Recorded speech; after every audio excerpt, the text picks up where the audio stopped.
few invented Bitcoin. Adam Curry, John C. Dvorak. It's Sunday, July 1st, 2018. This is your award-winning Gitmo Nation Media Assassination episode 1047. This is No Agenda.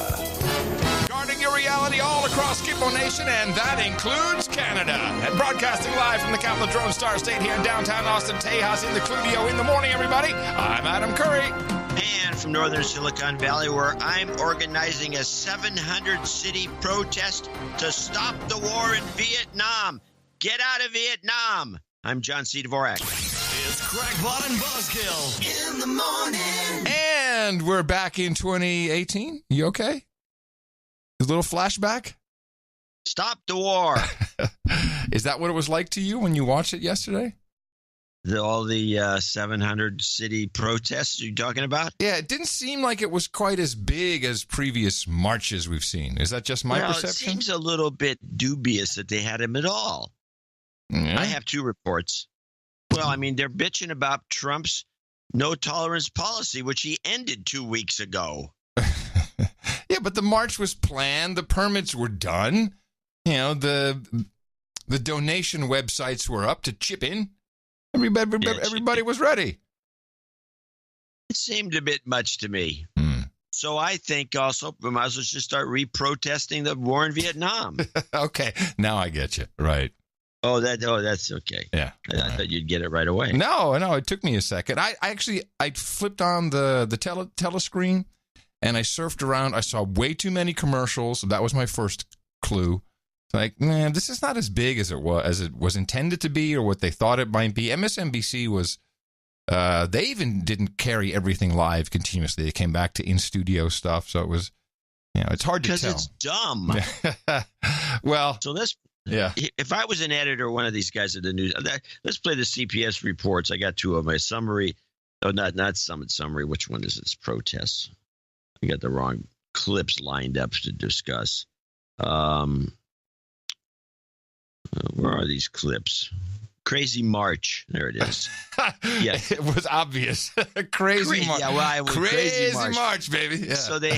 So here, if I'm the editor, I'm going to say the following. Here's what I would Now, you're the editor of what? Of MSNBC, the news desk? No, this is CBS. Oh. If I'm one of these guys that are executive editors or editors, I'd say, okay, here's what we want to do. First of all, who exactly organized the 700-city protests? March On. March On organized it.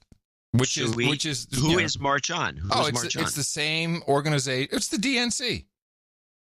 It's the same organization that organized the Kids Against Guns March.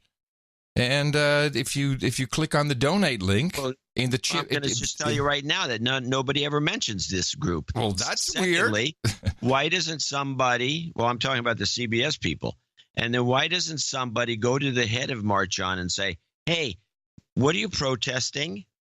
Well, we're protesting Trump's no tolerance policy, zero tolerance.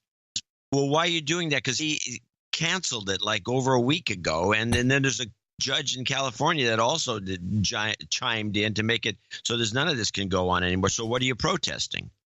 Well, to vote Democrat.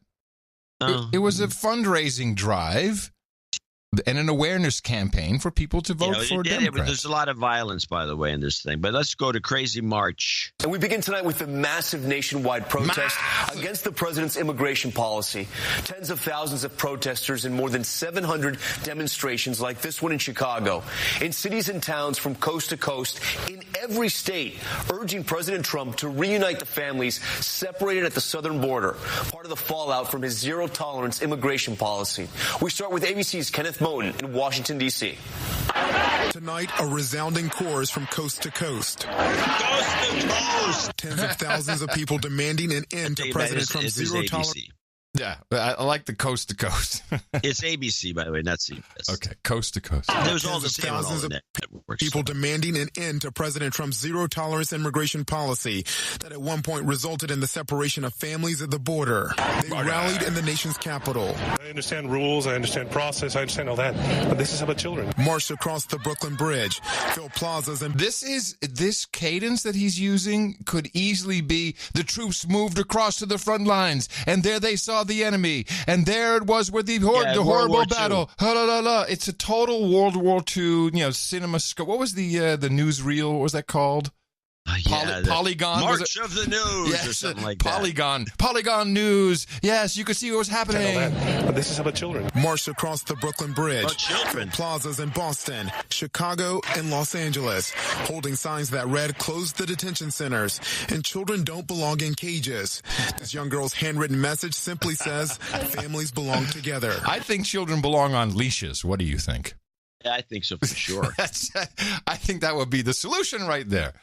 Just as an entremont, I'm going to play the ACLU ad that played during some of this reporting. Here we go. It all started when Donald Trump tore thousands of immigrant children away from their parents. I love this. Donald Trump, he tore. Donald Trump himself. This whole ad. That's what she said. Yeah, the whole ad is like this. That's what's so interesting about it. It is completely focusing on Donald Trump ripped him. It all started when Donald Trump tore thousands of immigrant children away from their parents. We the people challenged him in court and in the streets. Then Trump was forced to admit that his policy was wrong, and he caved. The court just ruled that Trump must reunite every family he broke apart. Time is ticking.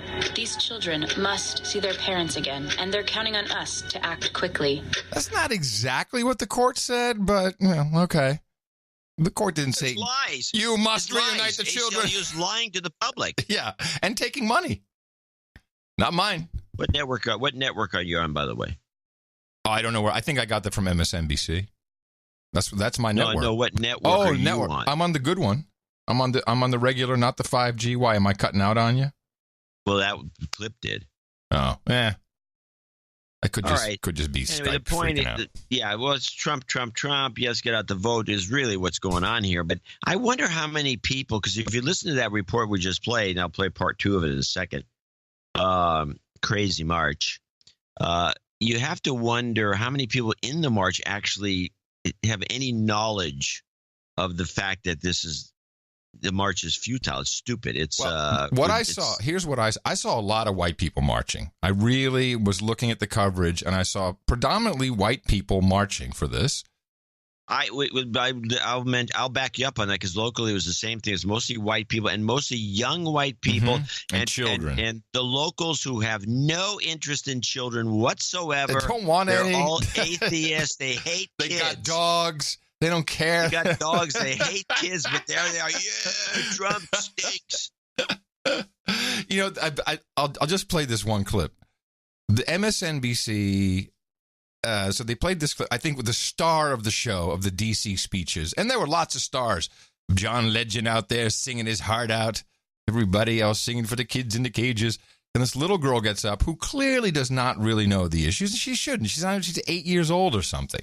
But at least MSNBC was honest about it. And on a day dedicated to the rights of children, the biggest moment may have come from one of the smallest voices. This is evil! It needs to stop! Many will find 12-year-old Leah's message hard to forget. No, 12, sorry. It makes me sad to know that children can't be with their parents. I don't understand why they're being so mean to us children. I can totally see what happened with this child. Do you know what that evil President Trump is doing? He is taking children from their parents. I don't think a 12-year-old necessarily has the cognizance of the background of the complications of this story. A lot of 12-year-olds do, and that one doesn't. Well, this one, I don't think so. And you can just tell how she's been souffled. It makes me sad to know that children can't be with their parents. I don't understand why they're being so mean to us children. Don't they know how much we love our families? Don't they have a family too? Again, customs officials aren't saying what the plan is for reuniting the roughly 2,000 children still separated. But the activists and organizers of yesterday's movement say they want to use this momentum to keep people engaged enough to make a difference at the ballot box. Well, there you go. At least they're honest about it. Well, they're in an offhanded way. The whole thing was dishonest. They're protesting nothing. This is like going, let's protest the Vietnam War. Get out of Vietnam. Yeah. So it was funny, this kid, there was a bunch of this you had a lot of this on Twitter, these people showing their kids holding stupid signs. Yes, saying, I saw you tweeting about child abuse, and you got a lot of pushback for that. I didn't get a lot. I got mostly support. But I did get some pushback from the guy himself who posted the picture, who was the editor of the Nib. Yeah, didn't he say, you're an asshole? That was no, he said, no, he dropped the F-bomb on me. You're right. Like, fuck off. That was his big journalistic response. It was pretty good. Yeah. And so I go back and look at his site, and he's got this long cartoon about the kind of the negative civil discourse and how we should be nice to each other. Oh, yeah, civil, yes. So I'm looking at that thing saying, holy crap, this guy's all into, we should, this Trump's fault that we have this civil discourse issues because people can't be nice to each other. And so I go back to clip his thing and then clip his other thing, and I was going to put a little piece together. He deleted the tweet before I could get back to it. Oh, what a douche. Who was it that said, I'm looking for it. Here it is. Yes.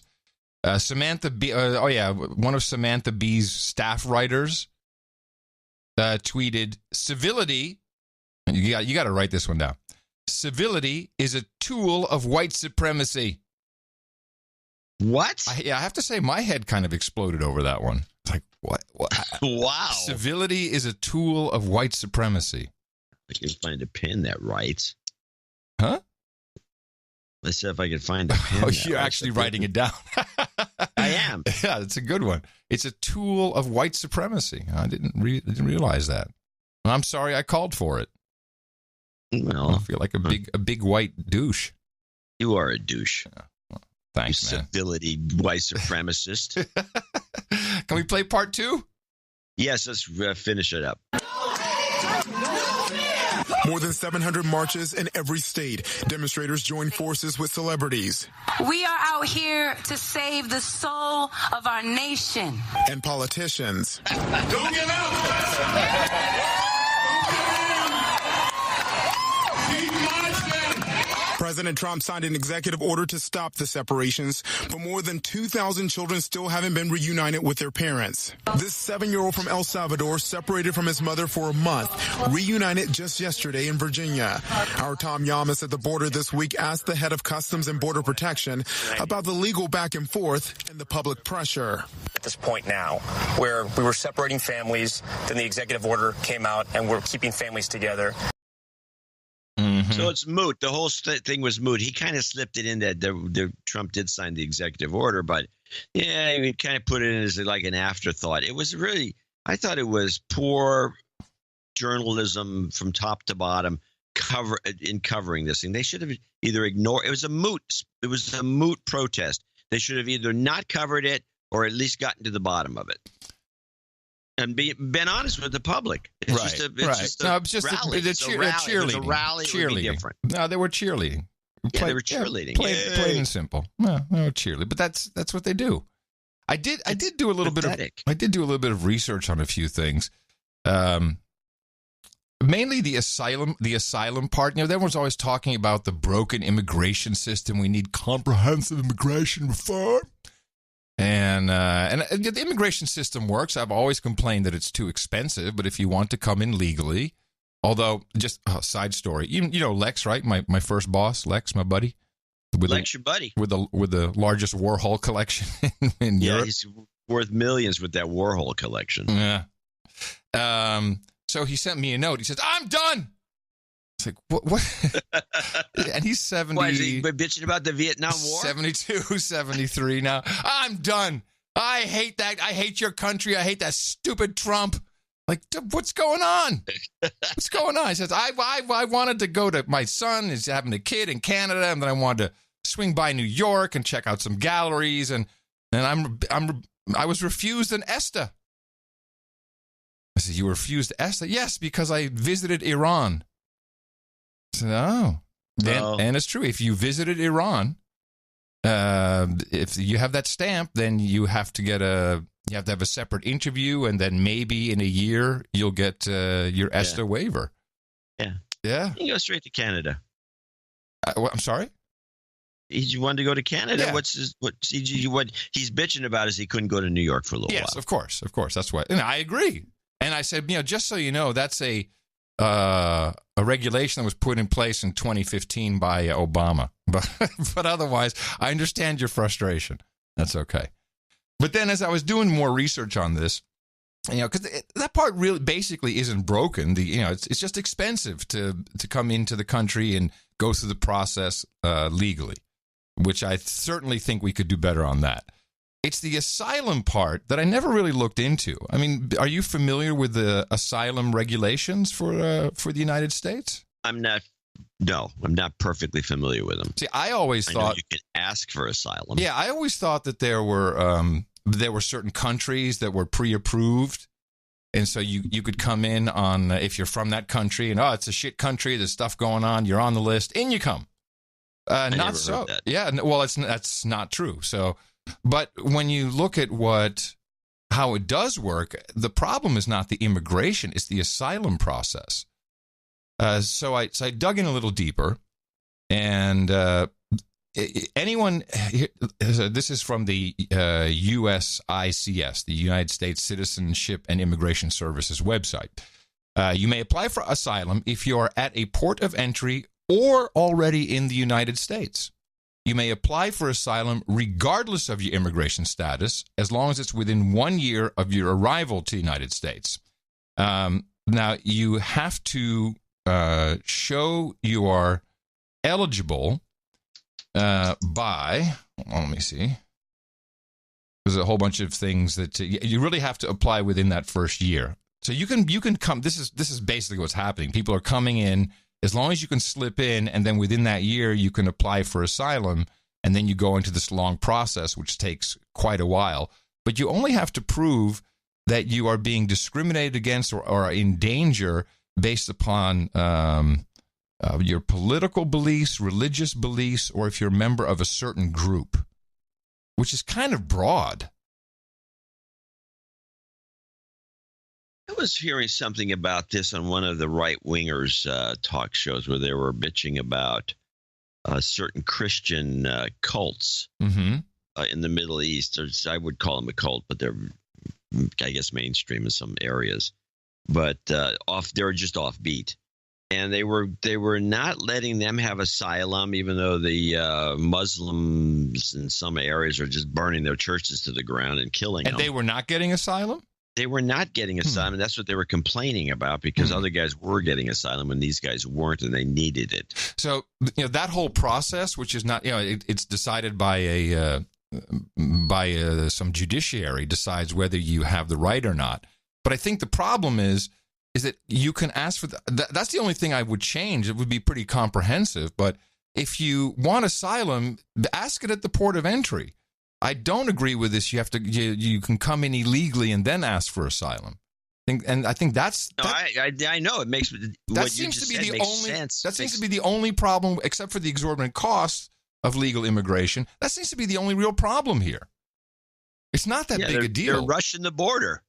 Yeah, and when you do, you slip in, and then you're good to go, and then you can ask for asylum. And I think even though Mexico is, I'm sure that under certain circumstances you can get asylum from the atrocities in Mexico, in any South American country, in our own country. I want asylum from my own country. It's totally possible. So, to me, it's like everyone's focusing on the wrong thing. It's the asylum process that is the issue here. Let me see. I got a number of people telling me that I was wrong about the travel ban.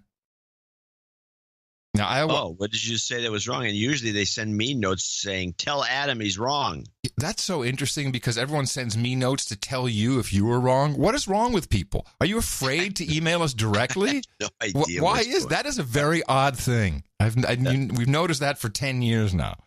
Yeah. So I said Trump called, it's a travel ban. It's not a Muslim ban. It's a travel ban. And what he wrote as executive order was a travel ban, but I had not heard this clip. Hey, stop you right there. Let me excuse me for this is from 2015. Then presidential hopeful. a second. Let me just stop you right there. Tell us how it's going to work if you indeed are going to get this done. Unlikely that it could pass Congress, even if it did, likely to be found unconstitutional. So how will you actually do this? What I'm doing is I'm calling very simply for a shutdown of Muslims entering the United States. And here's a key: until our country's representatives can figure out what is going on. They don't know.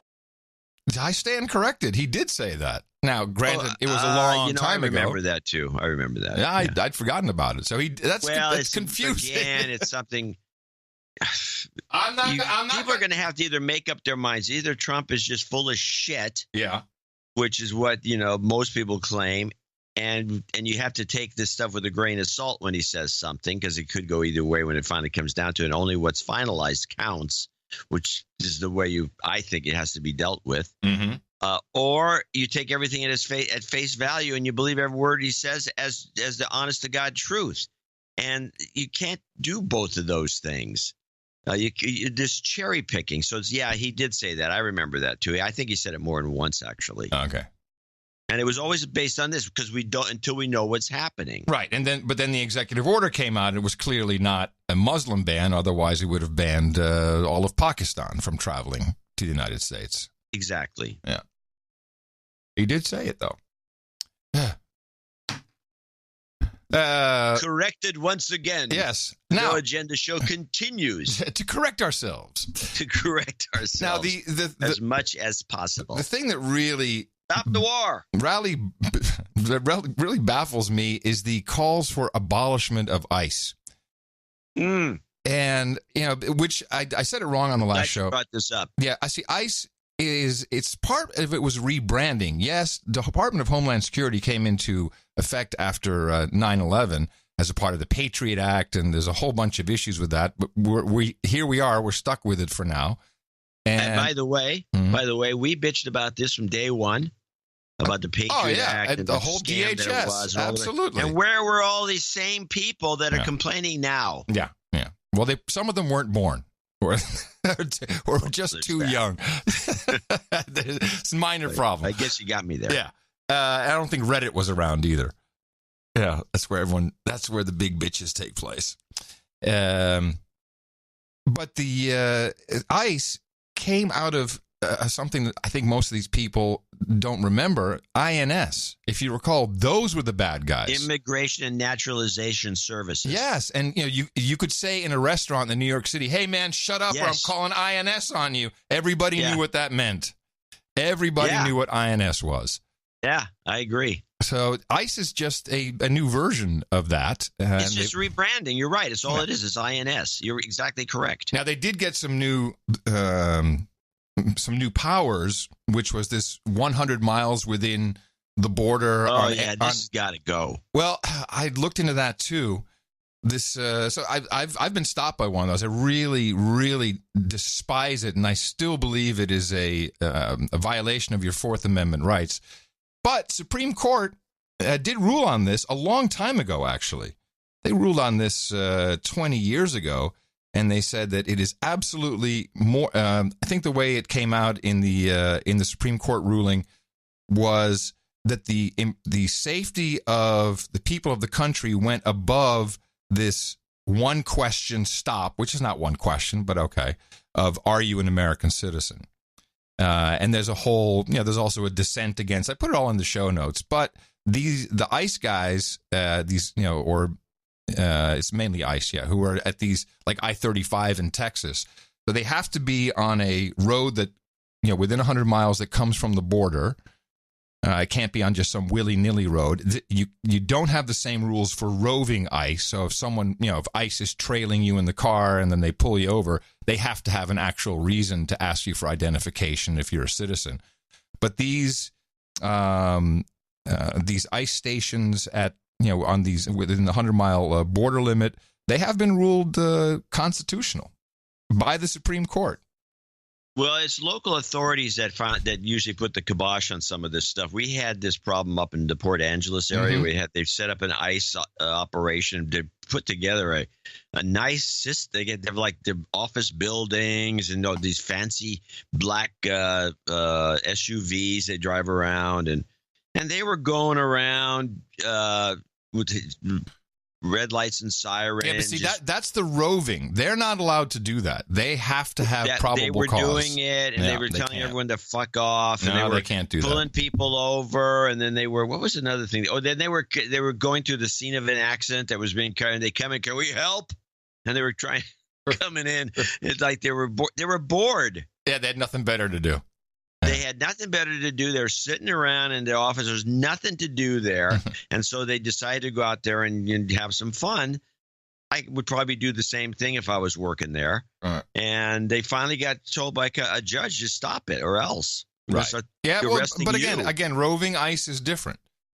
That's there's different rules, but it's the ones that I take such issue with is, you slow down, like, are you an American citizen? You really have no right to ask. But apparently they do. However, ICE needs to go. They are evil, and is Austin within 100 miles of the border? No, and we don't have them here. Where'd you see them then? When I drove from California to Texas, we got stopped. Yeah, it was quite the ordeal. And the reason why they had probable cause is because the police dog jumped up against a vehicle and was like, oh, you may have drugs, probable cause. And you know about the police dogs. Yeah. They're liars. They are. They're liars. Big liars, police dogs. Yeah, they're we've cute. documented this on the show. I like them, but they're liars. They're trained to lie. So here is Kristen Gillibrand of New York with her brilliant call to disband ICE. She's also got some positions that are even to the left of Bernie Sanders. She wants to get rid of ICE. Now, what are you going to do with your party if you do come into a majority and you have a significant number, or at least an influence, of people who have that kind of a position? Yeah. Well, I agree with it. I don't think ICE today is working as intended. Well, you think you should get rid of the agency? I believe that it has become a deportation force. And I think you should separate the criminal justice from the immigration issues. And I think you should reimagine ICE under a new agency with... Reimagine? What is that? Is that a new way of running? Oh, that's just some... I'm going to reimagine. Bad term she would use. I think the guy should. How about something like Immigration Naturalization Services? You think maybe we should go back to that? Oh, that's the question you should ask. I think you should reimagine ICE under a new agency. It's the Cuomo kid. Smoke's coming out of his ears already. With a very different mission, and take those two missions out. And so we believe that. Wait. She's talking gobbledygook. Yeah, I know. She says with a new mission, take those two missions out. Yeah. What? Agency with a very different mission, and take those two missions out. And so we believe that we should protect families that need our help, and that is not what ICE is doing today. And that's why I believe you should get rid of it, start over, reimagine it, and build something that actually works. I believe she's also poorly informed. It's Customs Border Patrol who deal with the border. ICE enforces. Once you're inside the border and past whatever you've gone through or not, that's where ICE comes into play. So they're the ones who come into Oakland. Then we have our new superstar. By the way, Gillibrand is Hillary Clinton light. Yeah. Well, and then there's AOC. Or lightweight. Then there's AOC, baby. AOC. Just like HRC, she's got initials. AOC. Talking about Ocasio-Cortez. Oh, her. You know, there was a good piece in the Zero Hedge on her. She apparently was raised in a very wealthy family. Yes. And according to, we had the dinner the other day, and JC was, I guess, reading in the Jacobin or one of these other publications that he likes. He says that the Spanish vote or the Latino voters never gave her any support whatsoever because her Spanish sucks. Apparently, she's close to speaking Spanglish. I got a real nasty note from someone. Let me see if let me see if I can find it. This stupid Outlook, man. You guys suck. Here we go. It even from Shady Waters. Oh, jeez. Outlook has a real squirrel mail. I should. It's like I just want to open up OneNote, people. But then it immediately goes into, I can't even explain what's going on here. No, sorry that you even thought to do that. Yeah, here we go. You You have no clue what you're talking about when mentioning AOC. She's been part of the DSA for 2 years with a massive organic backing.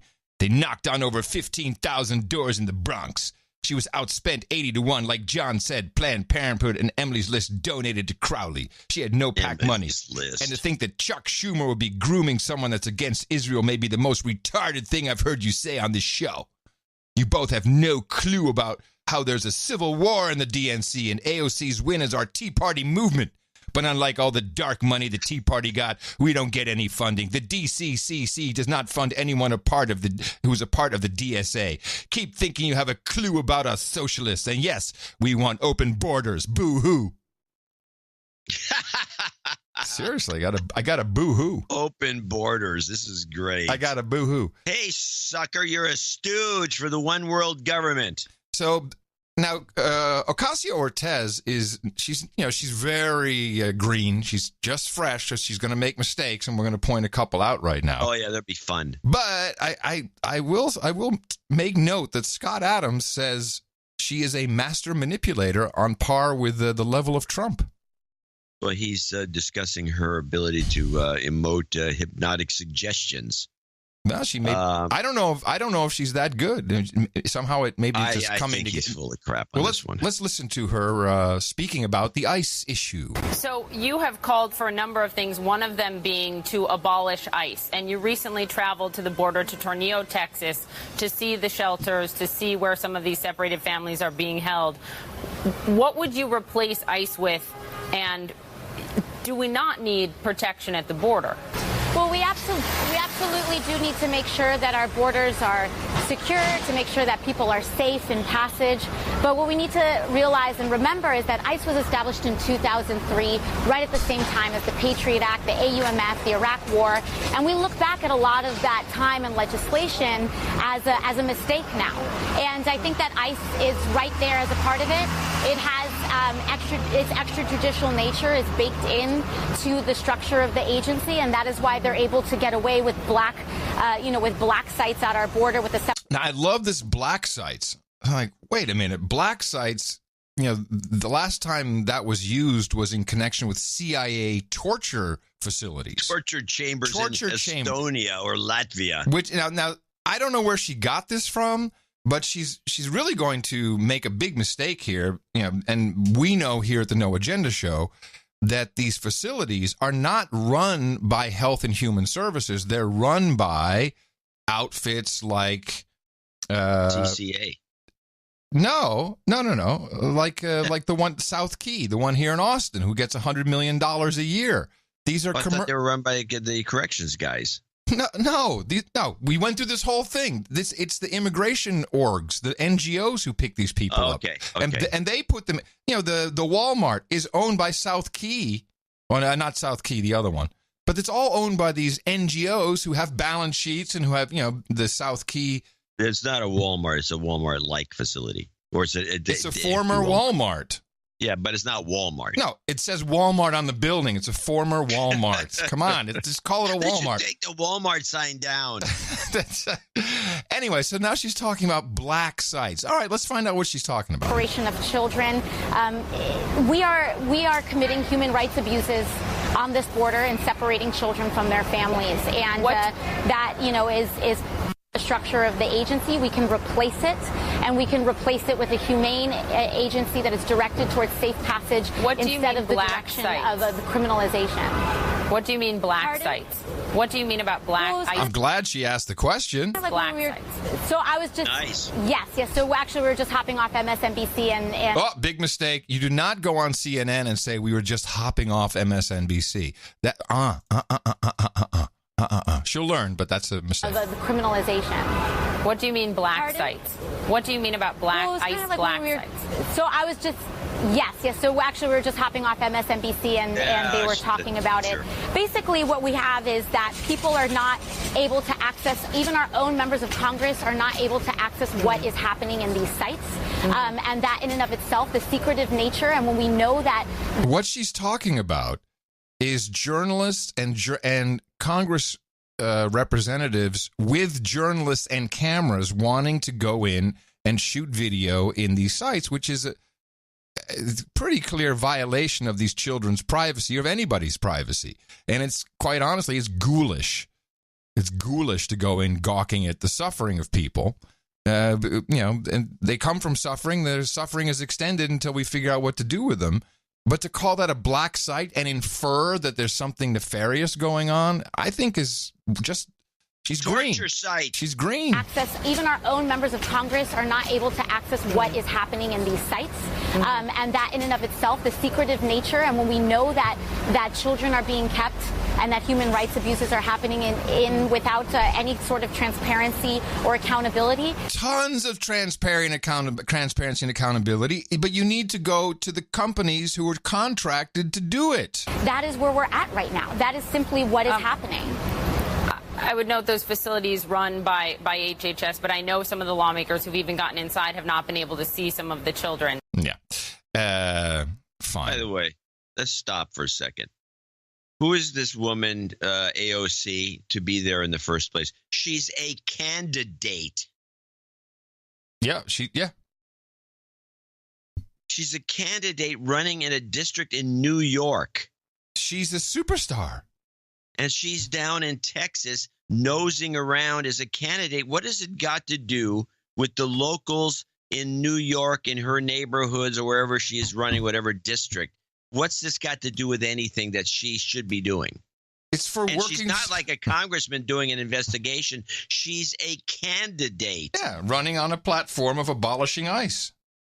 And I have some thoughts for that. Well, I'd like to hear them. Yeah, we need to rebrand. And, so ICE, their job is to protect us from aliens. And there you go. All of a sudden, I had it. We got the Space Force. We need spice. Spice is the word. Spice. So we have space. Yeah, we need to add space to the aliens.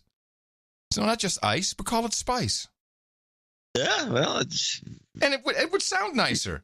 Hey, Spice here. Oh, hey, how you doing? I think it would be nicer. Yeah, maybe. It's an idea. So I did this. You saw the newsletter. Yes. Wow. So by the way, the advertisements, the misogynist advertisements. Yeah. Whoa. That's some crazy stuff in there, man. It's great. The sexual over and undertones are off the hook. What a bunch of douchebags we were in the 50s. That's the advertising industry. It wasn't necessarily the public. Good point. It was the people in New York City. Mm-hmm. The admin. Now, so I do this. I did a couple of ads. Once I get my Photoshop out, I get to work. But you gotta dig in the back of the shed. But it's there somewhere.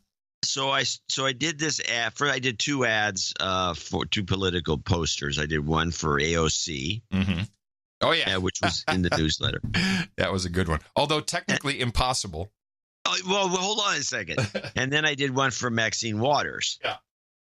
And the Maxine Waters one was really, I thought, was funnier, but I didn't put it in the newsletter. It's just on Twitter. I'll put it in the next newsletter.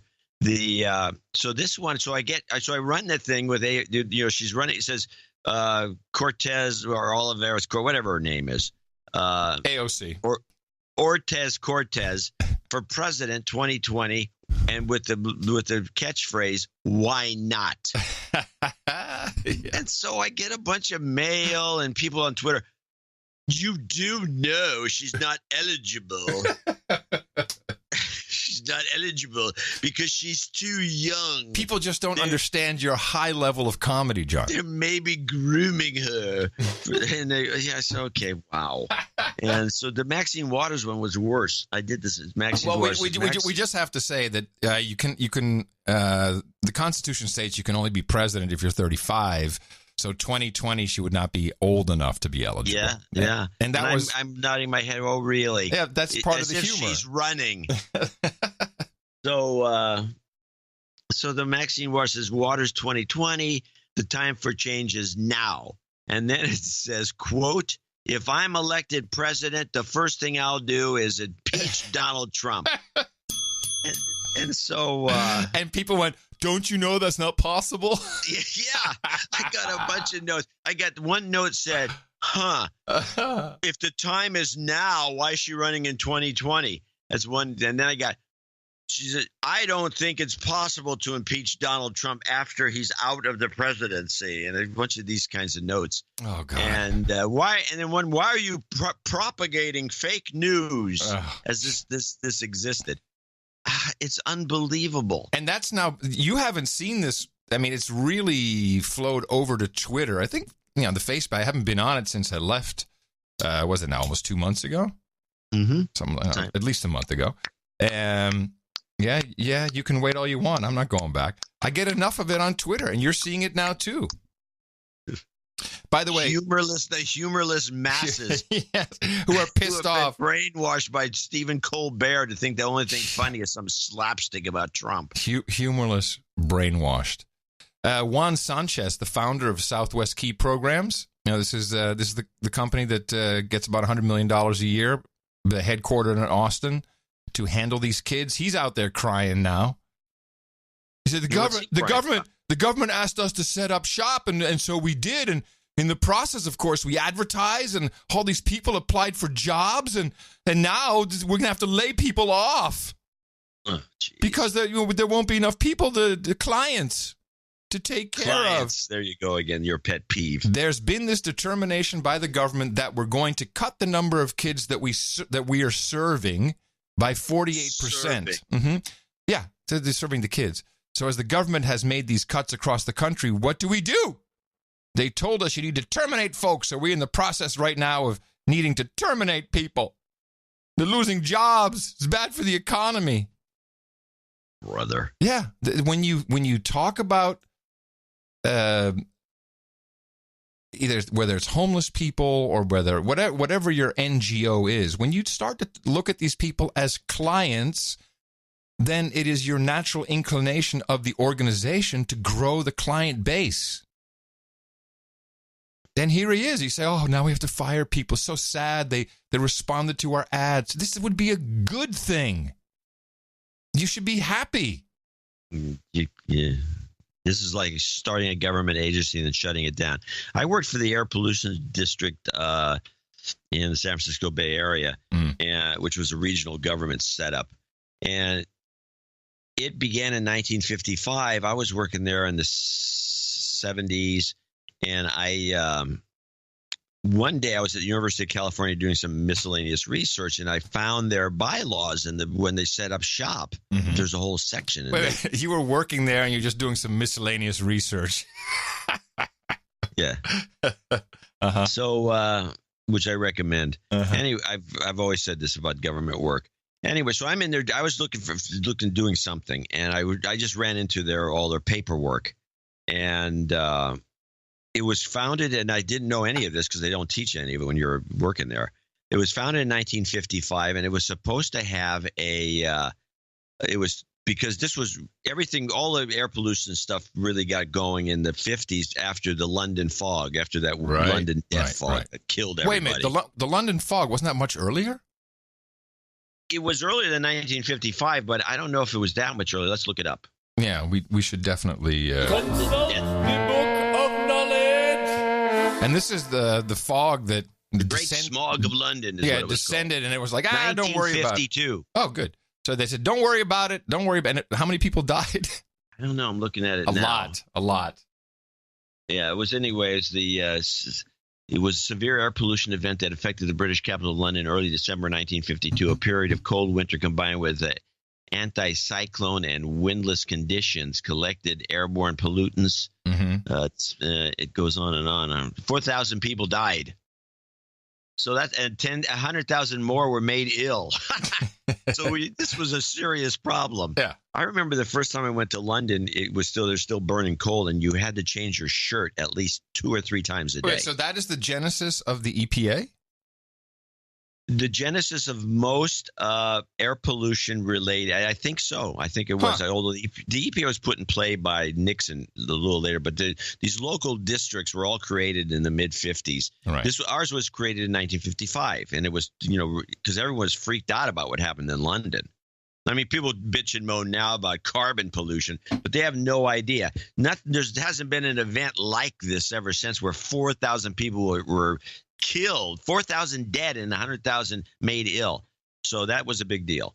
So they started the air pollution district in 1955 to clean up the area. And they did a pretty good job of it, I think. But it was designed to have a 15-year life. I read it in the bylaws. It was supposed to be shut down in 1970. And there's your government agency. No, let's see, it's 2018, still going strong, people.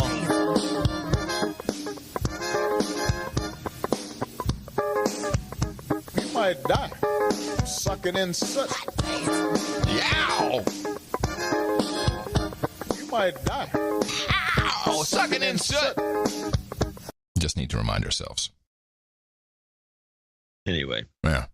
So these agencies, once they get going, and this is kind of people who study government will all say this, you start something, its job is to get more money and get a bigger budget every year. And they never cut expenses. And when they talk about cutting expenses, they never talk about, we talk about this on the show constantly, they're not cutting expenses. They're cutting the next year's budget increase.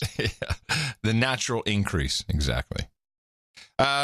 So we also have the Supreme Court issue, which is, this is all just Gitmo Nation stuff here, but it's being talked about worldwide, and I do luckily have some crazy Euroland stuff. I'd like to hear that. I have two clips, because mine, I'm just showing the slant of, in this case, CBS, not ABC, and there was a new piece that's going around. Somebody challenged us to discuss it, which apparently the New York Times has said that somehow, because Trump's son knows Kennedy's son, that it was suggested. Yeah, I looked at this. It's bull crap. Kennedy's son apparently worked at Deutsche Bank, and he helped Trump get some loan, which I think is factually incorrect. But guess what? The former New York banker knows, so I'm going to ask him.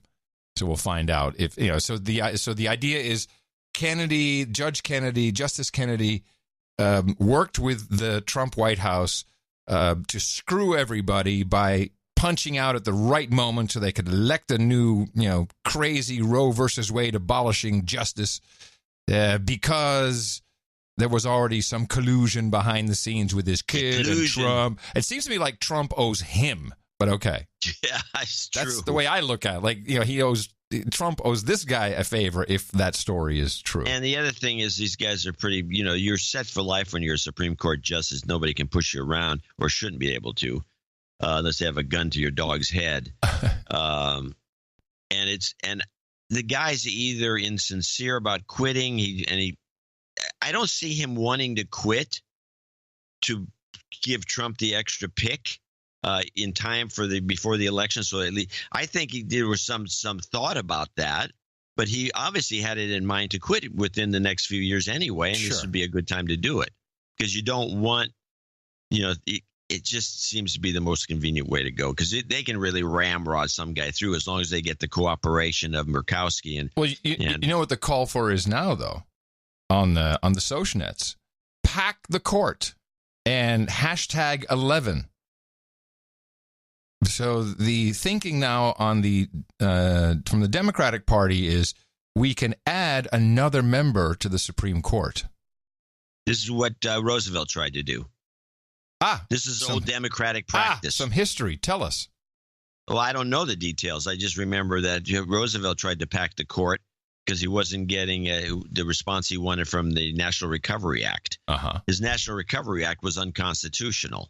And I don't know the details of it, but I just know he tried to pack the court. It was very controversial. Yeah, I guess we can have more justices on the Supreme Court. Or less. Yeah. Yeah, less. That's possible too. Yeah. But I don't know what that would take. Does that take an amendment? This is not happening. No, I know it's not happening. Just a bunch of wishful thinking. I understand. But what is the legal process? Would that take an amendment? I don't know. You're asking. I just really don't know offhand. I'd have to look into it. We'll look into it and we'll have the answer for everybody on Thursday. We meaning you. Okay. Since you brought it up. Okay, you got it. I'll have an answer. All right. Let's play.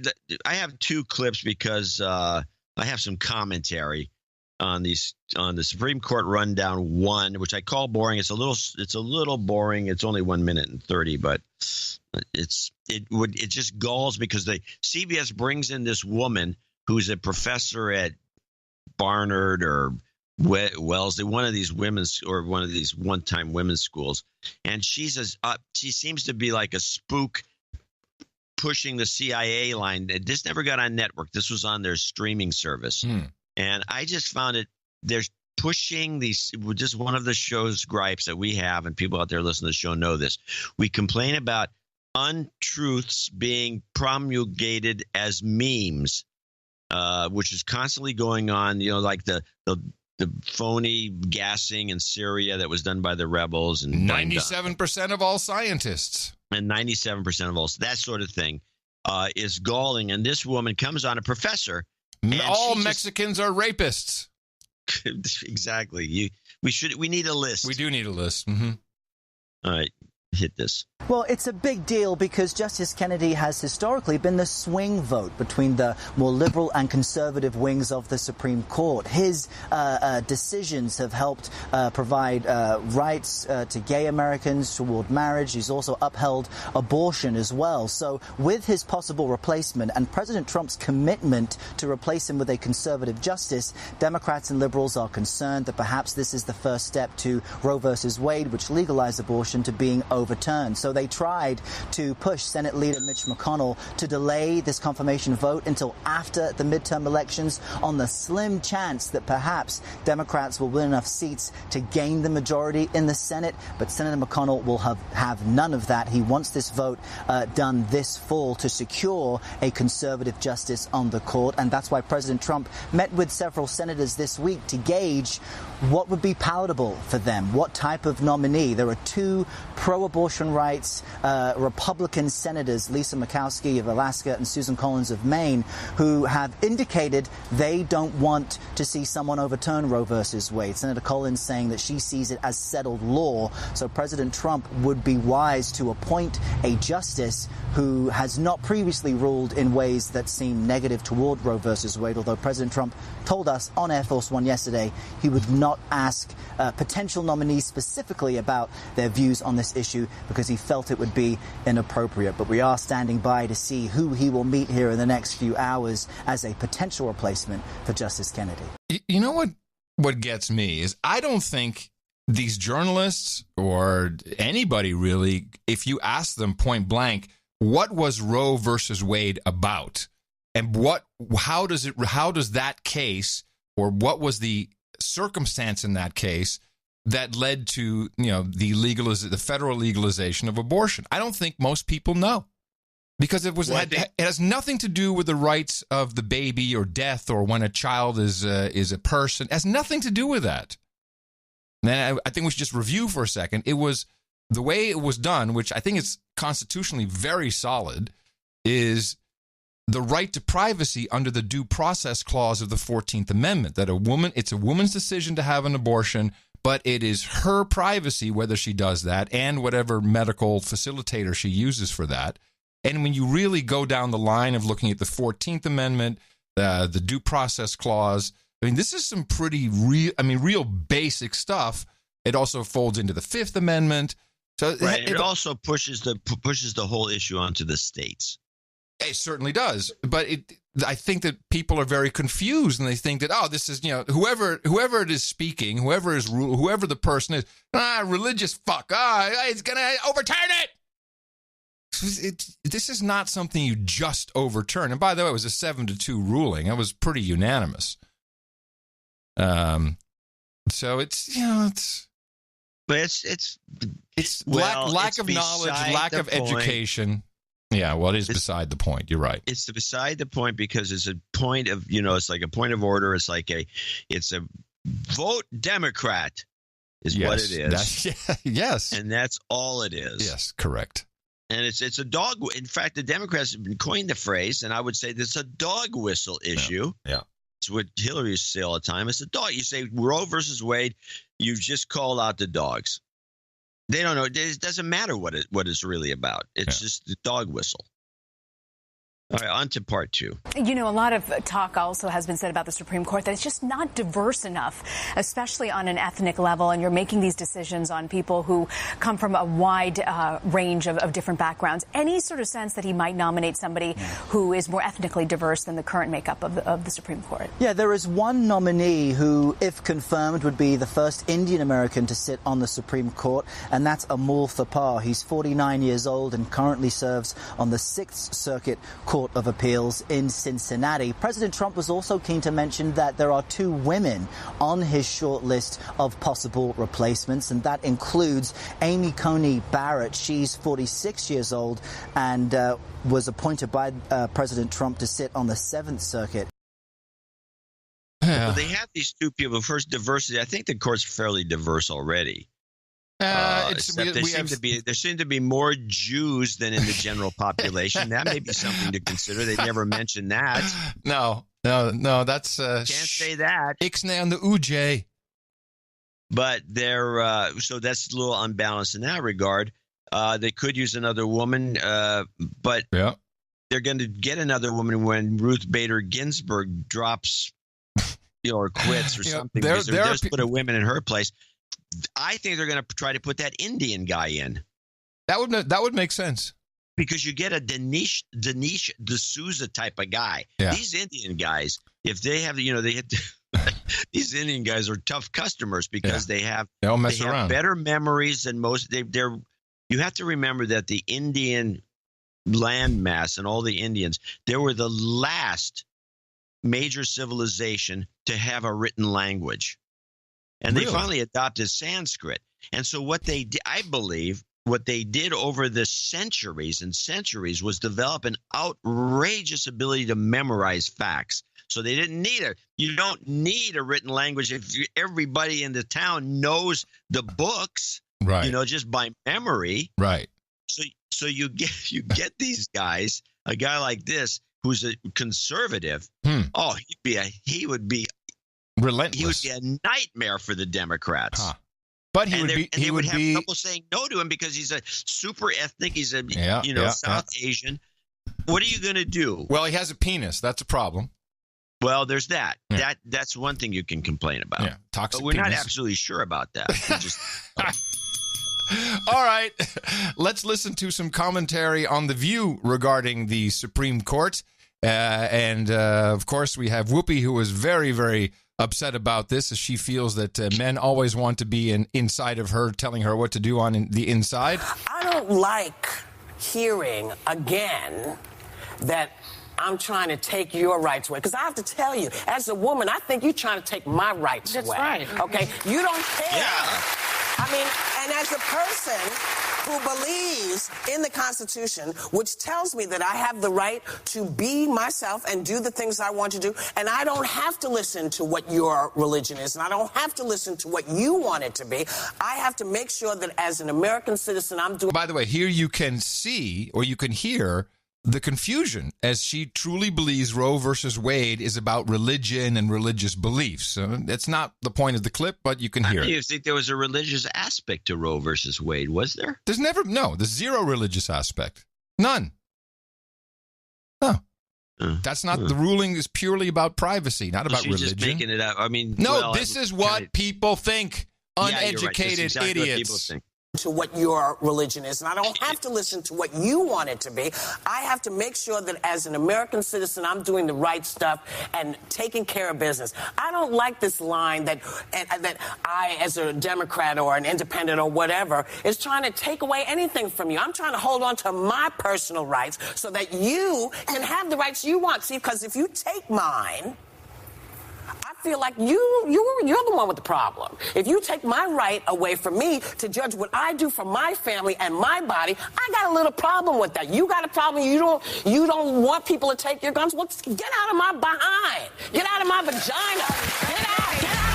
Well, it's interesting because I think, get out. You know, I mean, it's my vagina. Get out. Get out. My vagina. There she is, once again, begging people to get in so she can get them out. Yes. Now, but it was also get out of my behind, which I do not think is related to Roe v. Wade. No. But Some sort of double penetration. Right, fantasy. there we go. Michael Moore was on the Bill Maher show Friday. You want to hear some of that? Well, I'm game. I thought you would be. Michael Moore, look at you with a standing ovation. Standing ovation. That's true every time I see you. Now, somebody told me you had a Hail Mary solution to this Supreme Court pick. You think it's not a done deal? Well, I don't think we should give up on the fact. Listen, the Senate right now is 51-49.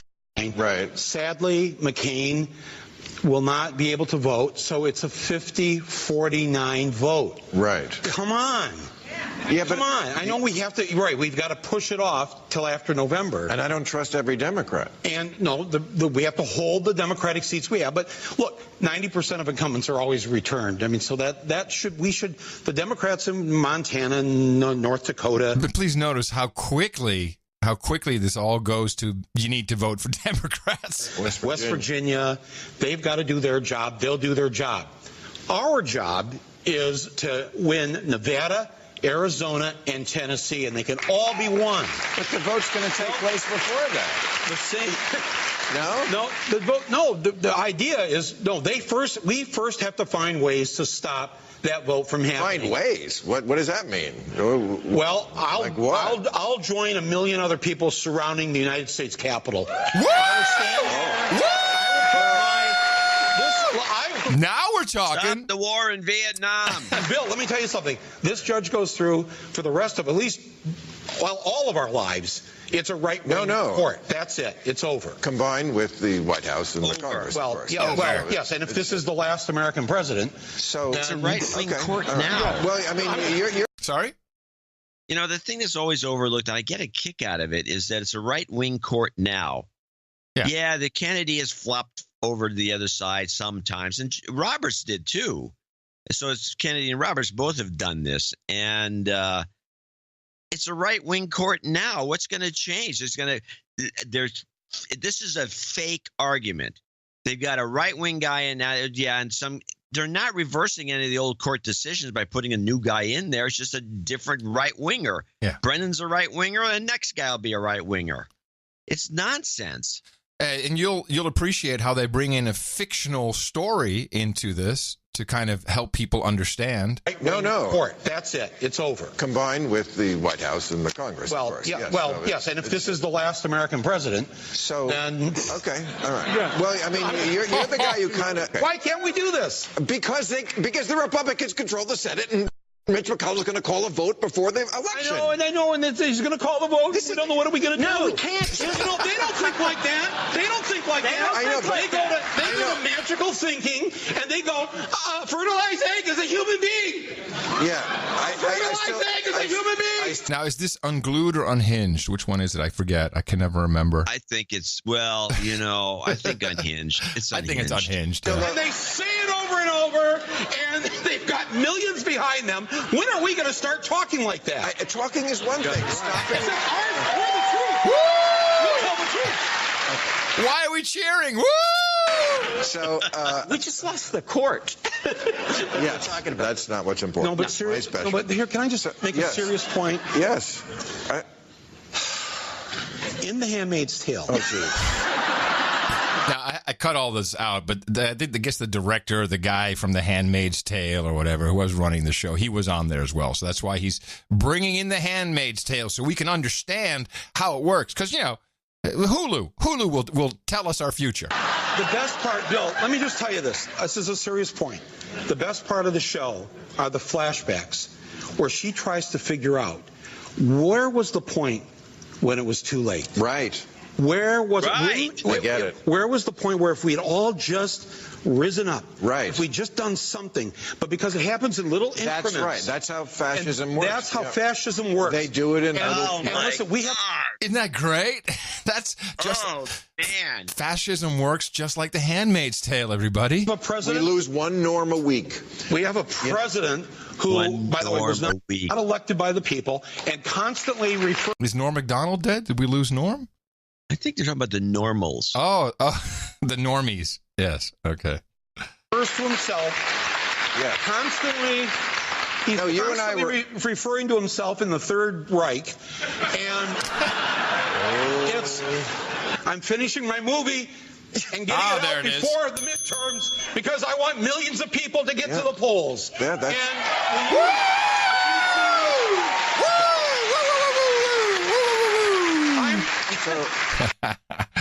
These guys would just love it if we had a one-party system. With no borders. Socialist one-party system with a commissar and with all the no rest borders. Of those you get I hate to give you this for a Bill Maher clip. I think clip of the day is deserved. Clip of the day. I do not share this with Bill Maher or with Michael Moore at all. And with that, I'd like to thank you for your courage and say in the morning to you, John C., who put the C in SCOTUS Dvorak. Well, in the morning to you, Mr. Adam Curry. In the morning to all the ships at sea, all the boots on the ground. Subs in the water, if there's any left, and all the dames and knights out there. In the morning to the troll room, who already saying you're going soft on clip of the day. So they didn't think it was warranted, I guess. Soft. It's going soft, JCD. Hey, it's my determination. I'm clip of the day. I get to call clip of the day, not you. It is Troll Room, after all. NoAgendaStream.com, where you can always listen in live, and we often have a synchronized chat room with the YouTube video. You can look at the chat room and listen along. And also in the morning, the Cesium 137, he once again scored the artwork, the album artwork for episode 1046. The title of that show, which he did on Thursday, was Pot on Sale. And this was, we both thought it was a good piece of art for a number of reasons. It was obviously some kind of detention camp with barbed wire with a wooden sign, beautifully rendered with the skull and crossbones, and it says, no Wi-Fi. And that, of course, referred to the fact that there's no Wi-Fi in the camps we're all going to be locked up in. And it was nil agenda, not no agenda, nil agenda, which was nice. All kinds of little things he had in there. It was very well. It's a good piece. Very good piece. It's what we're looking for. Yeah, we are looking for that. So thank you, Cesium 137, and thanks to all of the artists who always gleefully upload their artwork to noagendaartgenerator.com. And, of course, we don't always use everyone's art, but we do seem to be able to repurpose it for newsletters and tweets and other things. So it's all appreciated. And, of course, you can also see some of this at noagendashop.com. As part of our value for value model, that's how it works. Thank you for providing that value. We also have people who sent us valuable money to keep the show going, since we don't take any commercials or money from any commercial interests. And we're going to thank our executive producers and associate executive producers right now. Yeah, starting off with a very big contribution from David March out there in Hamilton, Ontario, Canada, on Canada Day. And we failed to mention at the beginning of the show that this is Canada Day. Yes. Happy Canada Day, everybody. Yeah, July the 1st is Canada Day. It's their equivalent of the 4th of July, although it wasn't based on a revolution. Wow. I saw it in the newsletter. It was based on an evolution. Do they do fireworks on Canada Day? Oh, yeah. Of course they do. Oh, nice. So there'll be some nice fireworks display in most of Canada. David March in Hamilton, $2,000. Whoa! Yeah. Oh, it's $2,000. We get these $2,000 guys every so often. Well, he does it once a year, I think. I think we had one. But he does. A few months back. David donates he always sends once a year. But he says, I'm sending this note, and here's directly to Adam. Normally, I do my donation around February for my birthday. However, this year I got the worst thing that happened where my father passed away right before my normal donation. Since then, I've been dealing with the estate and only recently got probate, which is a process you have to go through. I didn't know how they did it in Canada. So I can make this donation to the show. I would like to not just get my knighthood, but get my father's posthumous knighthood as well. Wow. Now, you're going to have to I didn't know if Eric would get this right. I don't think he did. So I want you to go and look at the thing and fix it. I will look at the thing and fix it. The list of knights. Yeah. I think he fixed it. What does he have for the father? Sir Romano Marchi. So we have Sir. Does he have of the Electric City? No. Well, then he didn't fix it. Okay. Of the Electric City. I would like to be named Sir Karanatov of the Electric City and my father, Sir Romano Marchi of the same. Got it. And as soon as he put that in there, I says, Eric won't get that. He didn't put the first one in either. Oh, okay. Well, they're both of the Electric City. It's going City. soft. Well, His name's an old joke from the time he went to a mob wedding for one of his students. A joke, I guess, is not going to be explained to us. No, I guess not. He was a professor and led a full life. I would ask for karma. The clip with the CB people saving the world. Whoa! Stop. Yes. Stop. Whoa! I feel really. Whoa! I feel real bad about this, but hams are not CB people, and CB people will not save the world. No, they won't even save their truck. Yes, that was a huge faux pas. But that's okay. Yeah, well, for $2,000, you can make all the faux pas you want. You can do whatever the hell he wants. I agree. Saving the World and the Go podcasting clip, which, by the way, we have not played for a long time. Okay. Well, I'm very sorry to hear about this loss, David, but I very much look forward to knighting you as well as your dad posthumously. He sounds like he was a fun guy. And if you ever feel like it, we'd love to hear about the mob wedding to learn a little bit more about him. Yeah, we like that. When the apocalypse comes, we're the guys who are going to save the world, right? Go podcasting! You've got karma. You're right. That was an actual you actually doing that, right, at an event? I'm not sure. Go podcasting! Yeah, I think the mic drop was added. You added that, but you yelled "Go podcasting." Yeah, last time you gave a speech, they wouldn't invite you back after that. When I entered the Hall of Fame. It's hard to do it again. Ah, that's a good point. You got me.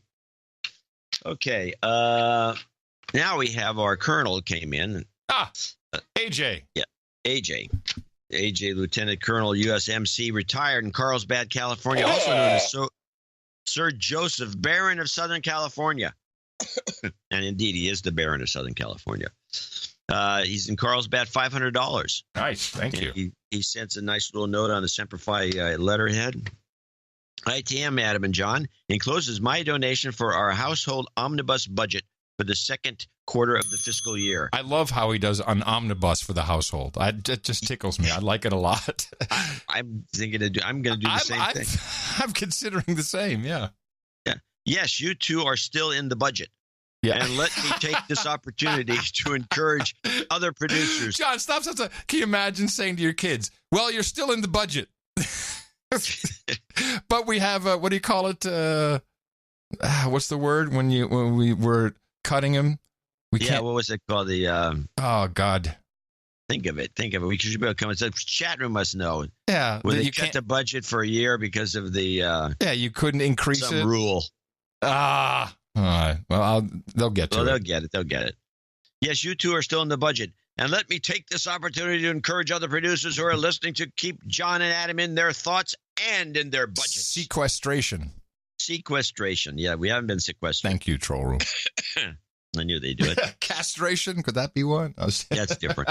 I had planned to use my sealing wax to attach this check to my note so John would not misplace it among his quote-unquote other papers. But I had to trade in my night ring for a smaller size as the one I ordered was way too big. My mistake. So I'll just take my chances. No jingles, but I could use a bit more of your health karma. Thank you. Respectfully, A.J. Van Steenberg. Here you go, sir. Health karma for you on its way. You've got karma. Thank you very much for your courage in more ways than one. I will keep that note in my collection of notes. Which I do have. Most emailed topic I got for this show. Yeah. Can John do more of the crumbs and the Rihanna stuff? People love that story, man. Yeah, I guess they did. It wasn't much of a story. It's just the idea that you get high and then go listen to Rihanna. It's just. What else would you do? Wouldn't any normal person do that? One guy says, it's beyond my imagination that he would listen to Rihanna. I don't understand it. I know that Rihanna has replaced Green Day for several months now in the hot rotation. Yeah. Well, Green Day's kind of lost its mojo. I'll say. All right, onward. Paul Arsenault. Paul Arsenault in Jasper, Alberta, 33333. Thank you for your twice weekly dose of sanity. Yes, thank you. Thank you for supporting it. Ken Burkett, 33333 in Southlake, Texas. NJNK, been an avid listener since the single digits. Your program has above all enlightened me through the uneven times of launching my startup digital engagement platform, which I just sold to a major pharmaceutical company. Woo! Love and light. Ken All Burkett. right. Nice. Congrats. I wonder what it was he had and how he sold it. We've been a part of his success, though. I feel proud. Well, good. At least there's that. Well, and he also helped us. Wesley, and he's his executive producer for show 1047. Mm-hmm. Add that to your Wesley list. C. Young, Jamestown, New York, $300. Serial entrepreneur and executive producer. That's how you write it down. Young has sent us anything in the mail. This came in as a one of those bank checks. I'll just do a quick Young check on the using Squirrel Mail. See if there's anybody with the last name of Young. Jeffrey Young. I'll use the Outlooks. Jeffrey Young, but it's January 7th. Wait, which you didn't read. What do I have? Donated via PayPal and requests to travel and jobs karma. This donation is set it up, but not my karma request. The karma request was never given in the show today. Oh, no. Yeah, but he only had $69.69, so it didn't work out. Wow. This time he does $300 through the bank, so we're giving him travel and jobs karma. You got it. Jobs, jobs, jobs, and jobs. Let's vote for jobs. You've got karma. Travel and jobs. Well, that was a different that was Jeffrey Young. So Wesley Young. Well, you both get it. Yeah. Good work. Sir Patrick Knight of the Southern California Hills, $250 to be our first executive. Oh, by the way, Wesley Young was $300. Yeah, I think I said that. Yeah. $250 for Sir Patrick. Overdue Mother's and Father's Day donations showing support for all the great people in my life. Sir Patrick Knight of the SoCal Hills. Okay, thank you. Sir Whatever. Whatever. 2, 3, 4, 5, 6. Can I change my name from Sir Whatever to Sir Dignity? Sir Yes. Dignity. Yes, you can. Okay. You're now Sir Dignity. No. He gets an official title change in the second donation segment. That's what I meant. But now, after the title change, he's Sir Dignity. I was in a shitty spot back when. I'm a much happier me these days. Love you too. Oh, Haven't donated in years. He hasn't donated in years. Oh, hold on. Let's de-douche. You've been de-douched. Keep blowing in the direction of that recorder. Oh, geez. Don't encourage it. Yeah. I think people love that stuff. Don't encourage it. Sir Marcellus in Scottsdale, Arizona, $210.12. Please don't use my real name. Okay, we didn't. You got lucky. Dear sirs, please give me a shot of your strongest job karma for new jobs I have applied to. I could really use it as my current job takes all my sweat, blood, and tears. I fear my corporate masters will next ask me for my soul. I would work someplace else, to be honest about it, if that ever happened.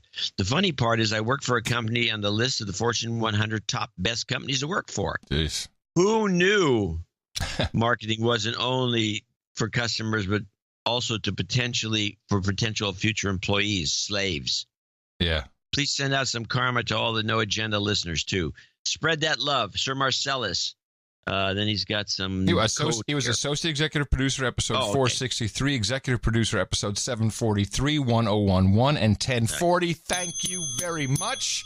Extra special jobs karma for you. Jobs, Jobs, jobs, jobs, jobs, jobs. and jobs. Let's vote for jobs. You've got karma. There you go. And that wraps up our associate executive producerships for show 1047. I want to thank all these folks for making the show possible. Yeah, thank you so much. Our producers, who we thank up front, it's just like Hollywood. But you see it on the TV shows. The people who brought in the money, they get the special mention in the front. And, of course, we want to thank as many people as possible. We'll have our second donation segment for that, $50 and above. And a reminder that we have another show coming up on Thursday. Remember us at Dvorak.org. Now that you know how Roe v. Wade is working, July 4th is going to be fun. Our formula is this. We go out, we hit people in the mouth.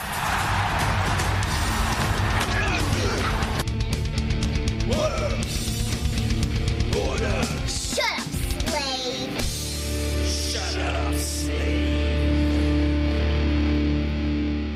I have a little local color I'm going to throw in here. Just kind of slow things down a little bit. We're putting out on Highway 4, they're putting a shot spotter system. SSTI. Great stock to play. Yeah, actually, it's true. You mentioned it. That thing rocketed. It's got a long way to go. So this on the freeway. And this will be the first freeway, because, freeway shootings happen every so often. This is the system that hears a gunshot, reports it directly to the police, and then it flips on cameras, and they can listen in and check everything immediately. Yeah, well, this one goes a little further. It actually zooms in on the car they think the shot's coming from. It moves the cameras around in the direction of the shots. This is Shot Spotter Plus. And gets a license. It can read licenses. Mm-hmm. So let's listen to a couple of these, because there's an Ask Adam in here. Let's hear the little backgrounder on Shot Spotter 1. Suspects involved in freeway shootings. NBC Bay Area's Christy Smith joins us live along Highway 4 with how it works and what people need to know. Christy. The CHP is telling us that testing should be underway out here by about 11 o'clock tonight, and that could mean closures, brief delays for drivers. But they believe this is a key part in reducing freeway shootings. We'll probably only have you stop for a minute or two and then open up the freeways right after. They're going to be shooting left and right. So now I have an Ask Adam. There's a piece of information here I'm going to ask you at the end of this part 2. Oops, here we go. It's going to be a combination of live fire and blank ammunition for the different acoustics for the calibration of the shot spotter sensors. So this is the first shot spotter installation and testing on state freeways. The testing is a key part of a freeway security network to help officers try and pinpoint the time and location of shootings. The CHP says since 2015. Okay, you did kind of step on the clip, so I don't know if I missed some pertinent information. It says since here's the question. Since 2015, there have been how many freeway shootings? I believe this is in Northern California, but we'll just put all of California. I think in Northern California. In all of Northern California since when? All the freeways, freeway shootings, shootings only. Freeway shootings? Yeah. How about 10? Okay. Play it. The CHP says since 2015, there have been 136 freeway shootings in the Bay Area. Yeah, that's a lot, I guess. In the Bay Area, 136 freeway shootings in one of the areas of the country where housing is the most expensive in the world. We're doomed. Yeah, 136. I like the 10, though. That's the logical thing you'd think. Who knew there's 136 shootings? They should have put this system up years ago. Wow. Well, again, consider moving. You guys in Texas have got nothing on us when it comes to shooting it up. Yeah, that's true. So Thursday was a show day, and of course we had the horrible shooting at the Capital Gazette in Maryland. I do have the latest summary wrap up. If you want to play that before you make your commentary. Yes. Which one is it? Newspaper massacre. Could you announce that again? Newspaper massacre. Tonight, the chilling oath revealed in court documents showing a years-long grudge against the Capital Gazette by the man who allegedly opened fire into its newsroom, killing 5. Jared Ramos writing in 2014 that he has sworn a legal oath that he would like to kill one of the paper's writers, and he still would. That writer, 3 years earlier, penning this article, Jared wants to be your friend, detailing the chilling online encounters between Ramos and a high school classmate. That classmate, according to her attorney leaving the state in fear. Ramos pled guilty to harassment. He befriended her on Facebook, and he would use all the information that he gathered from her to attack her. He would tell her to do things like hang herself. Ramos upset at the article, lashing out on Twitter in this tweet, writing that he wished 2 of the paper's editors would cease breathing. We had actually contacted the police. Police interviewed Ramos, but claim employees at the paper did not want to press charges because it might inflame the situation. An officer involved in the investigation writing that he did not believe that Ramos was a threat. Now Ramos is behind bars, facing 5 counts of first-degree murder as hundreds took to the streets Friday to remember the 5 people killed in the shooting Thursday. And Tom, tonight investigators hope that the suspect will cooperate with them so that they can start piecing together what allegedly turned online threats into a newsroom massacre. Newsroom massacre. And what I like about it is he says to the cops, "I've sworn a legal oath to kill these people." What is he talking about? Well, oops. I did some research on that. I pulled up these court cases, and I think there's some reporting that is being omitted from the convo. But first, we need a couple of other details. It's always annoying when you hear this report just after a mass killing. The final thing that everybody's really talking about here is the police response. It has just been incredible. The Anne Arundel County Police had been training for an active shooter situation just 1 week ago. They had a drill to prepare for a situation just like this, and they were on the scene within 60 seconds. The governor and the mayor have said that they went in without hesitating. They exhibited tremendous courage, and without them, it is almost certain that there would have been several more lives lost, several more people injured, but just a very sad scene out here. And really, you know, one of these days they'll actually do a drill when the active shooting takes place. It's always after. Didn't they do that once already? No, it's always right after the drill. I thought it was once. I thought there was like a few years back. There was one that was right. They were doing the drill right nearby while the thing was taking place. Oh, yeah, I do recall. Remember that? Yeah, I'm not sure exactly which one it was. And then there was a lot of confusion. So, you know, the response time was 90 seconds, then it was 60 seconds, and then they transported, and they were there immediately. Lots of things. And then this. The Chicago Police Department, in conjunction with the CTA, are adding 50 new high-tech cameras to CTA stops along the Red Line, both inside and outside of the stations, and on the trains themselves. Following stations will be... I'm sorry. This is a completely wrong clip. I'm so sorry. This is the one I meant to play. After 5 people were fatally shot, police closed in and found Ramos hiding under a desk. But for hours after arresting him, they had no idea who he was. He said almost nothing. So they used the state's facial recognition system to identify him, leading to a search of his apartment, where investigators say they found signs that he planned the attack well in advance. So the other clip, which I played out of order, was, you know, this facial recognition is coming into play. And although this was a police database, I'm sure, what is happening now is that Facebook finally has everybody. You too, Dvorak. You know, you go to a meetup, you're in the database. Your face is scanned. It's in the database. Yeah, I'm aware of this. Of course, the pictures people upload, that is the most data you give away, in my opinion. I don't upload stuff like that. No, I'm not accusing you of that. As a public, people are foolish to do it. As a public service, I'm saying you give away so much information by uploading your pictures to these services. I mean, they're not just looking at facial recognition. Does he have a dog? Where are you? Are you on vacation? Who else is in the picture? There's tons of information that is. If I was a professional criminal robbing people, oh man, this is it's a gold mine era. MSNBC did the best job, I think, right as this occurred, of blaming it on the president. I thought that was just, they did such a good job that I clipped it for us, and here we go. Clint, you and I talked a little earlier about whether or not. And this is all with the scenes of the cops there, and everything's unfolding, so they're kind of just voiceover, but here you go. This might be a targeted killing of journalists, and we don't have that information right now. What we do know is that the NYPD has deployed counterterrorism units to media organizations in New York. The president was asked about his past criticism of the media. He has said, by the way, the president of the United States has said the media is the enemy. No. I just got to stop it to remind us, he said, fake news is the enemy of the people.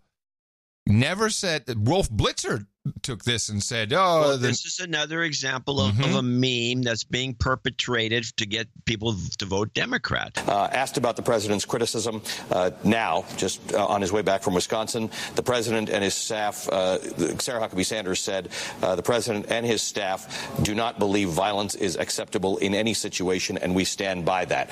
But Clint, let's just call a spade a spade. The press is under some pressure, and for the moment, you can't put out of your mind the fact that this was a shooting at a newspaper. Now, this is the situation that unfolds in this case. I find extremely interesting because journalists take on a new stance, and they sometimes they don't even get out of it. But this idea that they're being targeted, that they are the enemy of the people, and this is factually incorrect. They've completely made this up. Although I can see if you're not a good journalist and you just gloss over things, you may see fake news and read the media. But I think the president, in fact, says there are many good people in the media. Fake news is the enemy of the people. Yes. I got into a debate with my LibJoe Your buddies. LibJoes, oh boy, okay. And one of them goes on and says, I calmed him down, even though if you just listen to the show. What was he upset about? He was upset about this shooting, saying that this is targeting journalists. It's pretty much what the MSNBC people said. We've got to make a big fuss about this. And I said, no, that's just the opposite. Making a big fuss about school shootings has resulted in what? More school shootings. This is just one of these things. It's almost like a fad amongst the clinically insane. You start. It's the same as remember the postal workers some years back when they're going postal was a big deal, became a meme, and they would get more and more of these shootings until they stopped covering it. Yeah. I said, unless you want to get a bunch of journalists killed, I just shut up about it. You'll hear this Ali Vesher, I think his name is. You'll hear him say something so bizarre because he can't get it out of his mind that he actually wants this to be. He wants this to be a targeted shooting against journalists and the media in general. You'll hear him say it. Can't put out of your mind the fact that this was a shooting at a newspaper. I don't know what I wish it to be. I don't want it to be a domestic situation. I don't want it to be somebody with a grudge against their boss. But we cannot discount the idea that there may be a targeting. Now, if he says, I don't want it to be a domestic situation. Wow, that is a great catch. You know, I mean, I think I know what he's saying. I don't want it to be anything but what it is, which is a shooting of a journalist. Yes, you could interpret it a different way. I don't want it to be what it is. I want it to be this. I want it to be yeah. I mean, ridiculous. Is that the truth that just wanted to come out, or am I just hearing this? The truth wanted to come out is sick. Is it possible that I'm just in the wrong dimension and I hear it a different way? That people clearly he's talking about, it could be anything. He doesn't want it to be anybody to be hurt, but that's not really what he said.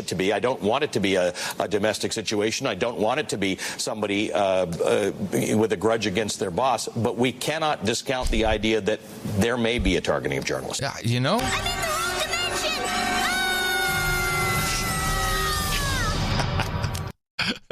New ISO. Yeah, wow. It's a troubling time in America. We've had media personalities just in the last week that have essentially advocated they like to see vigilantes go at journalists. Who said that? Have you seen that? I think they're taking Milo. Milo came out of context. Milo. Ah, yes. He said something stupid. I got you. He's a media personality. Okay. So it's really the first time I think that we've had to seriously consider this in our own country. We've seen it with terrorists before, by the way. We saw it with the Charlie Hebdo attack in France, in Paris, France. And we've also seen even in the case of Comedy Central at one point was being threatened by extremists. Now, I love this. So we've seen with journalists, we've seen it with Charlie Hebdo, which was radical terrorist Muslims who went up and shot up the newsroom because they put a depiction of Muhammad on the front page. And then Comedy Central, first of all, Comedy Central not known for its journalists. And what was that about? It was radical Islamic terrorists who were going against the South Park because they showed a cartoon depiction of Muhammad, or they were going to. And you remember that whole, so they're bringing that in as, so that is, we've seen this with Comedy Central. It has nothing to do with it. Nothing. And these guys are unhinged. Yes. But this is a whole new era. It really has brought in this new aspect to it where we would traditionally look, is this workplace violence? Is this a personal grudge? We, at this point, have to really consider, add it to the mix. Is this something John, we got to add it to the mix. Is specifically targeting media and media outlets, and it's an entirely new perspective. It is. It's not what this was about in the least. Well, they didn't know at this point, but they wanted it to be. We enjoy having to cover, but we are going to cover it. One major league category that would be set could he be attacking journalists because they are journalists or because of something they have written? And that will be a major league category. That could certainly be over in a matter of hours if, as Jim says, that's not what this is. It is just unfortunate that in 2018, that's where our mind goes. And in fairness, part of it goes there because the president has declared that the media is the enemy of the people. Yeah. Did you hear the last bit? Said it again. Yeah, because the media is the enemy of the people. Okay, well, you're making it up. Now, what is not really discussed is what led him to this. Yeah, there's some ancillary, like, something about a court case. But he was very upset about an article written in 2011 by staff writer Eric Thomas Hartley. Yeah, he's not even there anymore. No, nor is the editor at the time. But what's definitely not coming up in this conversation is how dangerous Facebag is. And I think it's a disservice that it's not being reported on. So I will read to you the article that made him mad. He sued the paper over the article over defamation. And the article is written in a snarky shit way, which is typical. And, tough luck. That's basically what the judge said. And he lost, he appealed, he lost again. They said, you may not like how the article was written, but nothing in the article was infactual. So it was a protection of the freedom of the press. But I need to read it to you because when you hear this, it's like, holy shit, get your kid off Facebook. The article was titled, Jared Wants to Be Your Friend. If you're on Facebook, you've probably gotten a friend request or message from an old high school classmate you didn't quite remember. For one woman, that experience turned into a year-long nightmare. Out of the blue, Jared Ramos wrote and thanked her for being the only person to ever say hello or be nice to him in school. Sound familiar, people? Ever receive one of those? She didn't remember him, so he sent pictures. She Googled him, found a yearbook picture, and realized they apparently did go to Arundel High together. He was having some problems, so she wrote back and tried to help, suggesting a counseling center. Mistake. Do not respond to idiots on Facebook. I just thought I was being friendly, she said. That sparked months of messages in which Ramos alternatively asked for help, called her vulgar names, and told her to kill herself. He emailed her company and tried to get her fired. She stopped writing back and told him to stop, but he continued. When she blocked him from seeing her Facebook page, he found things she wrote on other people's pages and taunted her with it, attaching screenshots of the postings to some of his emails. You're not safe on Facebook. She called police, and for months he stopped, but then he started again, nastier than ever. All this without having seen her in person since high school. They never met until they came to court a couple of months ago. Now, it goes on, but this whole drama played out over Facebook. And no one's really reporting on this part of it. Yeah, it was stalking, cyber stalking, toxic masculinity, whatever it was. But, and the article, I'm not going to read the whole thing, but there's some snark in it. But I from what I could see, there was nothing factually incorrect. The only real mistake here is don't respond to morons who are saying hello to you on, get off Facebook. It's dangerous. Yep. And I think someone in the media should say, hey, this is what happened, and lots of people got lucky, a lot of people didn't get lucky, and don't engage with people and get off Facebook and Twitter and Instagram and Snapchat. Journalists are on Facebook. Yeah. And the ones who aren't on Facebook are technologically backward and they don't know anything about anything, and so they can't comment on it. Yeah. You're the only guy, well, me, but I have a different approach to this. You're one of the few people that can actually make what you just did with that little editorial thing you just did right there. That little that discussion. Mm-hmm. You're like one of two people that can do that. And why can we do that? Well, because we're funded by the yes, exactly. Not by exactly, but not by advertisers. Yes, or by Facebook, or by tech companies. Now, or by mattress firms, or by underwear companies, or shavers. Oh, you want to hear a horrible face bag story? Just sure. All right. So my hairdresser, who cuts my hair, I see her yesterday, and she says, "Oh my God, this was a horrible thing that happened to me."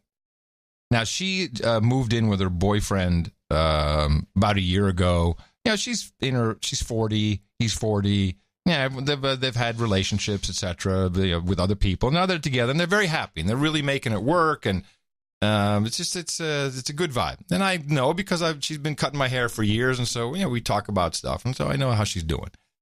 And there was a friend of hers, a male friend, in from San Francisco, and so she went out to dinner with him downtown in the city, and her boyfriend didn't go along, but he knew, he was going out and he was staying at the JW Marriott. So she gets an Uber, and she says she hugs him goodbye on the corner of Colorado and 4th.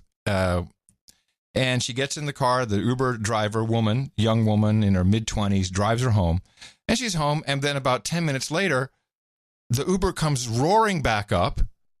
The woman, is like honking her horn. The boyfriend goes out to see what's the matter. She hands him a note, and it says, your girlfriend's cheating on you because I just saw her making out with this guy before she got into my car. What? Yeah.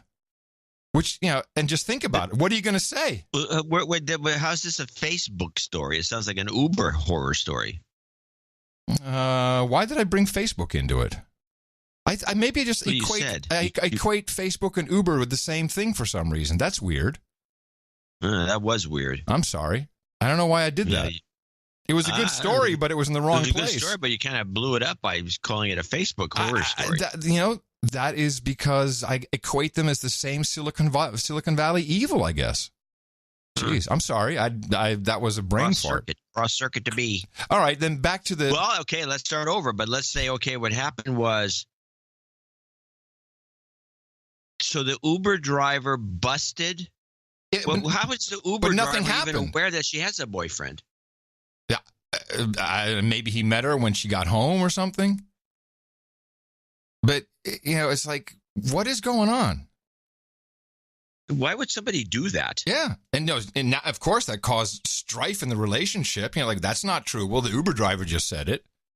Maybe the Uber driver was a lesbian who was hitting on her. The Uber driver definitely had some issue. But it's just like, it's crazy. It's crazy. Stop using Facebook. Stop using Uber. Stop using all this crazy, stupid shit. Jim Acosta really did a great little bit. And the video is in the show notes. Now we're back to the Journo killing. This is a really cool piece of video because it shows him at the very back of, Trump was doing some talking up there on stage, and he's way in the back, and he's with his camera crew. He gets the camera crew to turn the light on so he's well lit for this little thing he does here. Mr. President, will you stop calling us the enemy of the people, sir? Will you stop calling the press the enemy of the people, sir? Mr. President, will you stop calling the press the enemy of the people, sir? All right, then he turns around, he goes to his crew, he says, okay, we're done, turn the light off. It was completely staged drama for him to look like he's speaking truth to power or some bull crap like that. It's ridiculous. Yeah, that's why it's fake news. Exactly. As a good example, that is fake news. And that kind of stuff is the enemy of the people. I think, in that regard, sure, because it's trying to buffalo the public. Very, very disturbing. And Acosta is probably the worst guy. I mean, he's been pointed out a million times, but he does this. CNN loves the guy. Yeah, he's a douche. part of the Okay, let's go. I'm calling it a new name, the Humpty Dumpty media. You know, they fell off the wall, 1,000 pieces, couldn't put themselves back together again. They're just done. So Trump's going to do here. I've got an example. This is the CBS. This is where I actually have the memes that this is the woman. I made a mistake with the clip, the earlier one. This is the woman who's the college professor who's spooky in a number of ways, and she comes on CBS online. She didn't get on the real show, I don't think. And she drops these meme bombs all over the place. Well, she's a big expert on Russia and the summit coming up. So there's a summit. Trump wants to meet with Putin. Right. So here's a summit summary, CBS slanted one. Vladimir Putin for a summit in Finland a little more than 2 weeks from now. Some say the meeting holds the promise for better relations between the two nations. Others fear that Mr. Trump may embolden Putin and could drive a wedge between the U.S. and its European allies. Here to discuss the summit is Kimberly Martin, professor of political science at Barnard College, Columbia University. Kimberly, good morning. Good morning. Thank you for having me back. Thanks for coming back. So in this meeting between the two, Trump or Putin, does one of them hold the advantage here in diplomatic relations? No question Putin does, because he's a very clever man. Cleverness and trying to get advantage over your opponent is something that's really valued in Russian political culture. And I mean, he's been in that position for so long and he's accomplished so much internationally. Whereas we know that Trump kind of got taken advantage of in his recent summit in North Korea. He didn't seem to get much out of Kim Jong-un. Even if he doesn't see it that way. Yeah, he doesn't see it that way, but really the United States didn't get North Korea to change much of its behavior, but the U.S. gave up military exercises with South Korea for right now. Okay, let's go over this. Yeah, please. So here she is with her, he got suckered because Trump's a dummy. This is Trump's a dummy thing.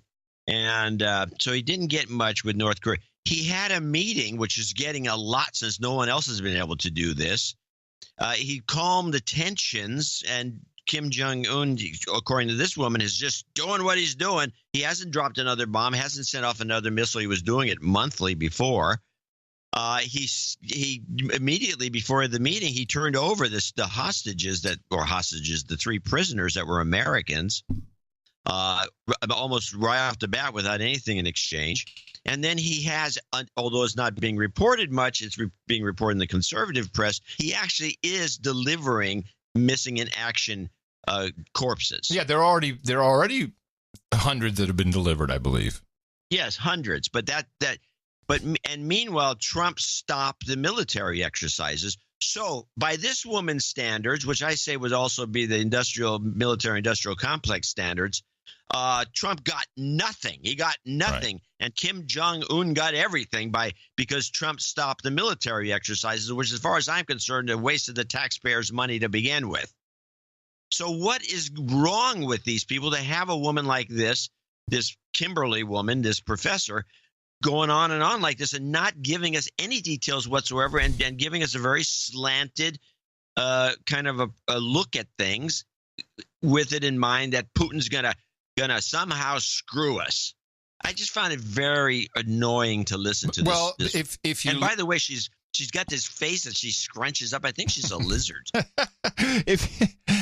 If you look at the Dimension B take on these stories, you can look at everything the way they look at it, and I understand what they're seeing. What they want to see is, hey, the other presidents just weren't stupid to give Kim Jong-un all this recognition on a big stage. I don't know if you saw remember that LA Times guy who got fired because he was in direct contact with CIA and propagating CIA stories.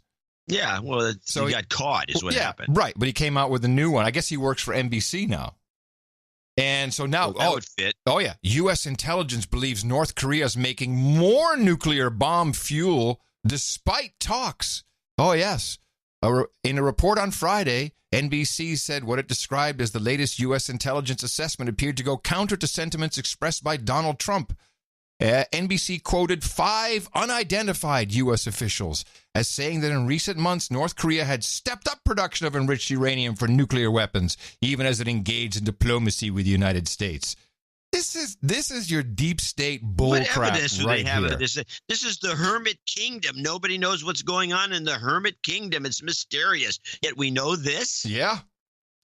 Yep. Uh-huh. Yeah. NBC quoted one senior, didn't really quote, but quoted one senior U.S. intelligence official, unnamed, as saying that North Korea's decision ahead of the summit to suspend nuclear and missile tests was unexpected, and the fact that two sides were taking was a positive step. However, work is ongoing to deceive us on the number of facilities, the number of weapons, the number of missiles. We are watching closely. Oh, brother. Right? Yeah. And AP picks that up. Reuters picks it up. And they just all, it's the old, according to the Ugandan Times. So now they're just reporting that's on. the old trick. The CIA plant stories are it's old. This is in all the books. Yep. All the books. Yep. Talking about the ideas. You plant a story with some, sympathetic, some stooge that works for you. Yep. You plant a story in the Ugandan Times. Yep. They print it. You pick it up and use that as the source. Or somehow this is legit. Or you send it off to Rach, and she's there with the Kormeister. Joining us once again here live in studio, Senator Cory Booker of New Jersey. Senator, I wanted to ask you to stay over, in part because of your role on the Foreign Relations They're having a sleepover. Committee. Just to get your response to this kind of shocking new report that's just broken from NBC News. I'll read you the lead. U.S. intelligence agencies believe that North Korea has increased its production of fuel for nuclear weapons at multiple secret sites in recent months. U.S. officials tell NBC News this intelligence assessment has not been previously reported. It seems to counter the sentiments expressed by President Donald Trump, who tweeted after his There is no intelligence assessment. There's no document that's been released. Summit with Kim that there was no longer a nuclear threat from North Korea. Analysts at the CIA and other intelligence agencies don't see it that way, according to more than a dozen American officials who are familiar with this new assessment. What's your reaction? There's no assessment to that. Well, before we even get to this stunning revelation, it was already stunning to me. If this was a movie plot and I was sitting in a film, watching a film about American foreign policy, I would have whispered to somebody, this can't happen in real life. That a president would engage with a totalitarian dictator who's murdered and slaughtered his people, call him honorable, suspend our operations, give them propaganda fuel by saying that our joint exercises are provocative. It's basically giving into their propaganda, not that this is about defending our allies, defending South Korea. There were so many gives in this, and what did we get? Things we already had. A commitment to denuclearization, no timeline, no verification protocols. And now apparently the opposite of that if they're continuing to develop their program. Absolutely. We didn't ask them to disclose anything before. So now we have intelligence agencies coming out and saying They're not coming out and saying that. It's unidentified officials reported by the fired LA Time guys working for NBC. It's not. Enriching uranium at a faster pace, so nothing the president said is true. We now have taken off of our maximum pressure strategy. But this is? We've relieved that pressure. We've undermined our allies by not informing them that we're even doing some of the actions we did. This is just a malpractice, commander-in-chief malpractice, plain and simple, and allowing this leader to continue to get over on the United States in ways that wasn't even happening under previous administrations. Oh, God. Okay, fine. So you see, we want peace. I mean, for God's sake, what is wrong with these people? They want war.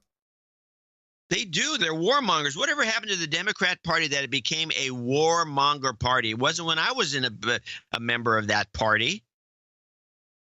What happened? What did the Democrats, what did they change to being pro-war? Pro-war, pro-military, pro-banks. Yeah. What happened? How did that work? And why does everybody put up with it? I mean, I go back to these stupid demonstrations that just happened, where you had all these people protesting absolutely a moot point. Well, when you think about it, it's still a lot of this. The genesis of all this Trump hate is based around 1970s, 1960s hate of the Russians and fear of the Russians. So, it would make sense that they're also still protesting like Vietnam was going on. Stop the war. Now, what's your second clip here? Play part 2 of the. Well, that's not as good. Part two of the slanted report. I think she's got a couple more zingers in there that she has to throw in. And we have to remember that Obama had brought up the election meddling with Putin back in September of 2016, and it did no good whatsoever because a month later, what did the Russians do? They released those Podesta emails just at a really crucial time when Trump had been accused of or had admitted that he had been engaged in some behavior that didn't make him look too savory with women. And the timing of that indicates it was a Russian ploy, and so what Obama had said a month earlier did nothing to stop Russians from doing that. So the Russians released the Podesta emails. Yeah. When was this? The Russians did it. I would like to know when this was. If I was being interviewing this woman, I'd say, when exactly did the Russians release the Podesta emails, and what method? I mean, where? I never saw any Russians releasing anything. No, Guccifer 2.0, who was Romanian, and that Guccifer was the Russians. Okay, yeah, that's new. Well, she should have. You could have said, well, Guccifer released, and he is believed to be, a front for the Russians, but it's the Russians. I mean, you didn't see it in the Russian. This is unbelievable to me that they can't tell the truth. And of course, this is that old Dutch saying, they call Trump a liar because they're the liars. Yep. And because what's that saying again? Wat je zegt met jezelf met je kop door de helft. What you say of others, yes. You are yourself. Because of our value network system that we deploy and employ on this show, we have producers who around the globe who listen to all kinds of stuff, and more than we could ever do, more than any news desk could do, quite honestly, is because of the vast, just how big it is. And Michael Zulu, I'll call him, he's been supplying me with good stuff, and he caught something on the John Batchelor show with our buddy Professor Stephen Cohen, who we feel is really a Russian expert. He's the guy that really knows stuff. And he came up with a doozy about this whole Steele dossier, which, by the way, has never been amended or changed. And did I see that? I didn't clip it, but I think Tucker Carlson had some Russian guy on. Like he was named in the Steele dossier. This is the guy that paid the Russians to hack the DNC. And so the guy's on with his lawyer, and they're chatting a little bit. He's like, "Of course I didn't do anything." And oh, by the way, not a single person has contacted me about the Steele dossier. Not law enforcement, not the Mueller investigation. What? The guy mentioned as paying for the hacking of the DNC server and arranging that. Is named in the dossier, yet the Mueller team has not spoken with him. That's kind of fascinating. Weird. So here's Cohen, and I think he's discovered something very important. In December 2017, if people want to look it up, it was December 15th, the Washington Post published an enormous story. It ran halfway through the front section on how Obama treated the reports he was getting. Of course, he knew all about them, but the reports he was getting that the Russians had intervened to help Trump. And buried in the middle of this, it must have been 10,000 words, John, is a paragraph that says this. Now, bear in mind that the intelligence community report published in January had said they knew a lot of stuff they couldn't tell us. It said, believe us, because it was too classified. Buried in this, because this story had been based on leaks from the CIA, is this sentence. U.S. spy agencies had assembled, including an extraordinary CIA stream of intelligence that had captured Putin giving specific instructions on the operation. He doesn't use a computer or a cell phone. So it's one of the two. Either they had a listening device in his office or they had a mole. And this is in the Washington Post. And by the way, in its editorial following up 2 days later, it's more explicit. It says American intelligence had intelligence from inside the Kremlin, close quote. So let me ask you a question. Would you say, if you were running American intelligence, that that was a really valuable asset you had there? Would you leak it to the Washington Post so the Russians could kill the guy? All right. So what do you think this was? I ask you. Either Whoever leaked this to the Washington Post and the CIA has committed one of the great intelligence felonies, probably would go to prison for 25 years. But has there been an investigation of who leaked this, or they just made it up? I think that's a very good point. Yeah, they just made it up. Right. But maybe we should be looking. Because, in fact, it is a breach. Yeah. Quite a big one. Yeah. Yeah, no, they just made it up. Right, but again, like I said about 3 minutes ago, you are what you say others are, and that's what they're doing. They're just lying. I need to teach you to say it in Dutch. I mean, I want to follow up on the story that came up about the Trump and the toilets. You know, the gold toilet. Gold toilet, from the museum. Mm-hmm. Supposedly, it was done at the Guggenheim. They swapped something, and he put a gold. It's bogus. The story is completely made out of thin air. Nobody ever followed up on it. It's just ridiculous because I tried to get the Guggenheim to talk about it, and they refused to because it's nuts. They wouldn't talk about it. Yeah. Oh, well. Meanwhile, that remember Reality Winner? Do you remember her? Does the name ring any bell? Yeah. Reality Winner? Yeah. Yeah, this was. You can't forget her name. I can't forget what it was about. But she was busted for leaking confidential documents to the. Well, here's the story. Former Air Force linguist and NSA contractor Reality Winner pleaded guilty Tuesday to charges of leaking classified information. Winner entered her plea in Augusta, Georgia's federal district court as a part of an agreement with prosecutors for a 63-month prison sentence. Wow. She is now 26 and has been behind bars for the past year after mailing top-secret documents to an online media source in 2017. I hope that people don't judge her by this one action, by this one mistake. Billy Winner Davis sat quietly in the courtroom while her daughter entered her plea. She spoke out moments after the hearing. It hurts to know that she's going to be serving a 5-year prison sentence. It hurts. But at least now we know. At least now we know we can move forward. We can start serving that time. We can start serving that sentence. Winner's decision to plead guilty to the felony count is seen as a win for the Trump administration in its rigorous pursuit of leakers. No date has yet been set for the sentencing hearing. That's so sad. This young girl just got wrapped up in the insanity. 5 years in the brink. Yeah, and no one coming to her defense. No, nobody even brings it up. I forgot all about it until you mentioned it. Yeah, well, it's one of those things. And there's this other article that has come out here and there. I don't know if it's big news yet, but the NSA has said to have deleted more than 685 million call records the government obtained since 2015. I'll just say it. There was some kind of glitch, or as they call it, technical irregularities in some data received from telecommunication service providers.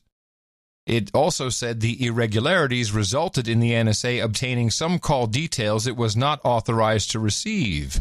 But we didn't get any content, they say, right after that. So they're purging. We're purging. That's worrisome.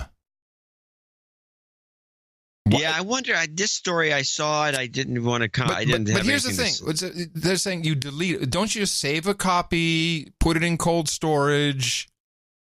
You know, you really think that the data gets deleted? And what is the point? I mean, it must. What is the point? They didn't have to say anything. They could have gone, "Oh crap, that's no good." They could have said nothing. I think it was corrupted. That's what, and it was deleted. Oh, it was deleted. You've run into this situation. You got a bunch of corrupted data, and oh my God, this hard disk is no good. Right. So maybe what happened? The database got corrupted, and of course they didn't have a backup. I don't know. None of it sounds right. No, I'm not as suspicious of the NSA anymore, though. Ever since the incident where supposedly, as he listened to the right people, it was the NSA guy, Rogers. Yeah. Who is the one who tipped off Trump off. Yeah. Yeah, that's true. Trump off as to the place being bugged. That's true. So I have to give them a pass on anything. I spoke to Pachenik the other day, and he agreed on that part. I also said, why are they talking about Kelly resigning? He's tired. He set it all up. He says the basis is there. No. You're not listening to the news. He's not retiring. Oh, I'm sorry. Trump's getting rid of him. No, haven't you noticed this? No, basically, Pachanik, who's psychologist, psyop type guy, he said, "Do you know how tiring it is to psychologically try and control a guy like Trump 24 hours a day?" He says Kelly is burned out. It's impossible. Trump barely sleeps. He barely sleeps. He's so jacked. Hyperkinetic. His thing is, there's other guys I've heard of. They just really pretty much work on 4 hours or less. Oh, that's crazy. Sleep a day. Yeah. Well, on show days, we're kind of there. I'm going to show my support by donating to No Agenda. Imagine all the people who could do that. Oh, yeah, that'd be fab. Yeah, No Agenda in the morning. Indeed. So we do have a few people to thank for show 1047, starting with Sir Paul from Horseheads in Horseheads, New York, 144845. He is, I will read his note because he's a regular. Sir Paul donates 14845, the zip code of Horseheads, New York, in honor of Ed and Brenda from Horseheads Brewing on their retirement. Sadly, the brewery will be closing. Oh. If there's a knighting ceremony today, can the Feast of the Round Table include Horseheads Pumpkin Ale? Oh, that's an interesting idea. It will be missed. No, that's too bad. Things change. Things do change. But I'll put it on. They never change for the better. Yes. I'll put it on the list. Hold on a second. What is it? Horseheads Ale? Horseheads Pumpkin Ale. Okay. I got it. I poured it already. Nice head. Sir Jimmy Goots. No, I'm not saying the joke. Sir Jimmy Goots of the Hollow Books in Summerfield, North Carolina. Yeah. Now, let me just talk about Sir Jimmy for a moment. We've known Sir Jimmy on this show for what? 6, 7 years. 7, 8 years, I'd say. Yeah. And both of us have multiple copies of his fantastic product, Hollow Books, where he has this process where he takes a real book, hollows it out, and then, but the way he glues the pages, it looks so authentic and it's sturdy, and you can put anything you want in there. It's a great product. He even sent us the ones that hold a small gun. Yeah, yes, and even a bigger gun, actually. Yeah.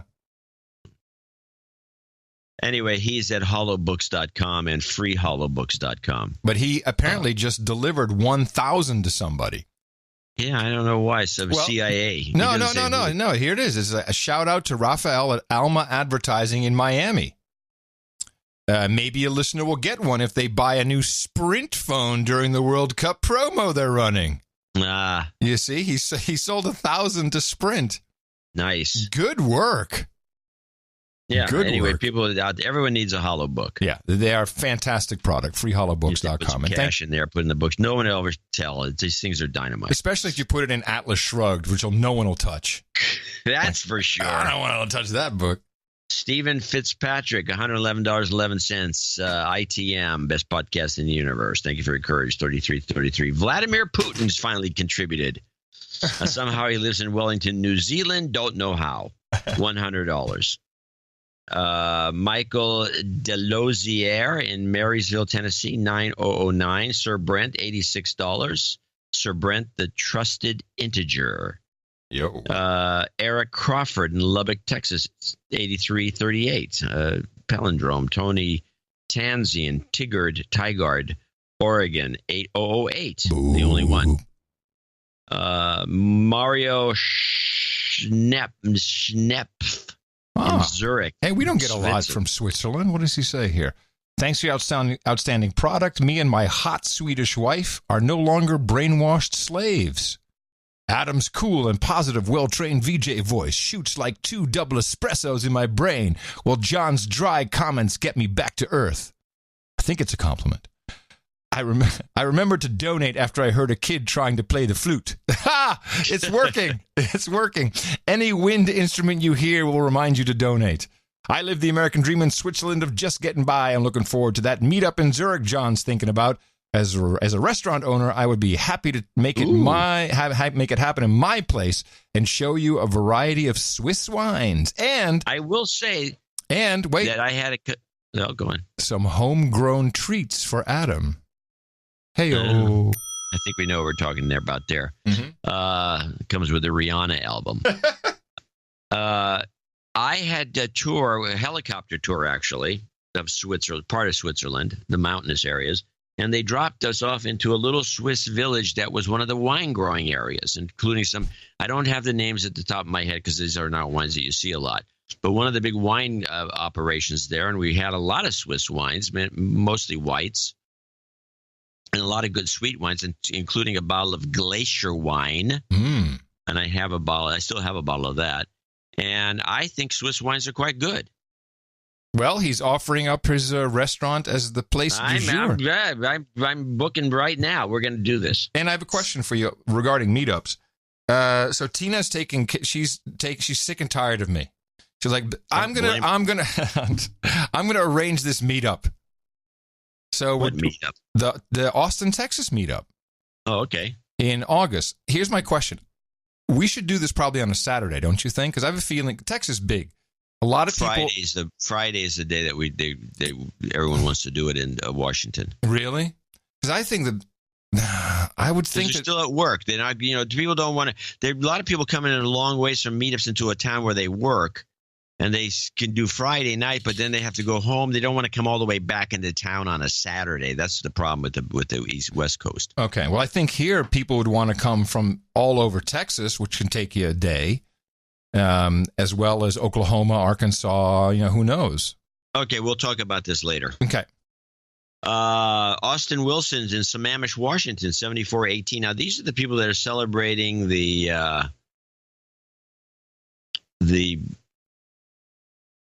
July the 4th, 7418. Now, I also offered the 70. Somebody put 71. No, 70. I don't know what the 7118 is, but whatever. Oh, it was supposed to be 70. 7118 is Canada. Okay, that's Canada Day. So we have 1, 2, 3, 4, 5 Americans celebrating 4th of July. The huge patriotic audience, promotional event. I have to say, I can't believe how 1, 2, 3, 4, 5 people could be so patriotic. In Canada, we got 1, 2, 3, 4. The Americans win by 1. Woo! By 1. Good work, Yanks. 5-4. Close call. Yeah, 5-4. Okay, well, let me read off the names of the Americans who wished the country a happy birthday on July 4th coming up. Austin Wilson in Sammamish, Washington. Sir Charles Walters in Schaumburg, Illinois. And he's got a call it. He's been a douchebag for some. What does he say here? He's been a douchebag. I like a douchebag call. He wants a douchebag call out for himself and then a de-douching. You've been de-douched. Well, it's Sir Charles. How can he be a douchebag producer? He's a sir, so he's got that. It's kind of inappropriate use of the douchebag, but he's a knight. So what are you going to do? No self-douchebagging anymore. That was it. That's it. Self-douchebaggery is off the table. Daniel in Westminster, Colorado, 7418. Sir Tom. Hello. News bomb.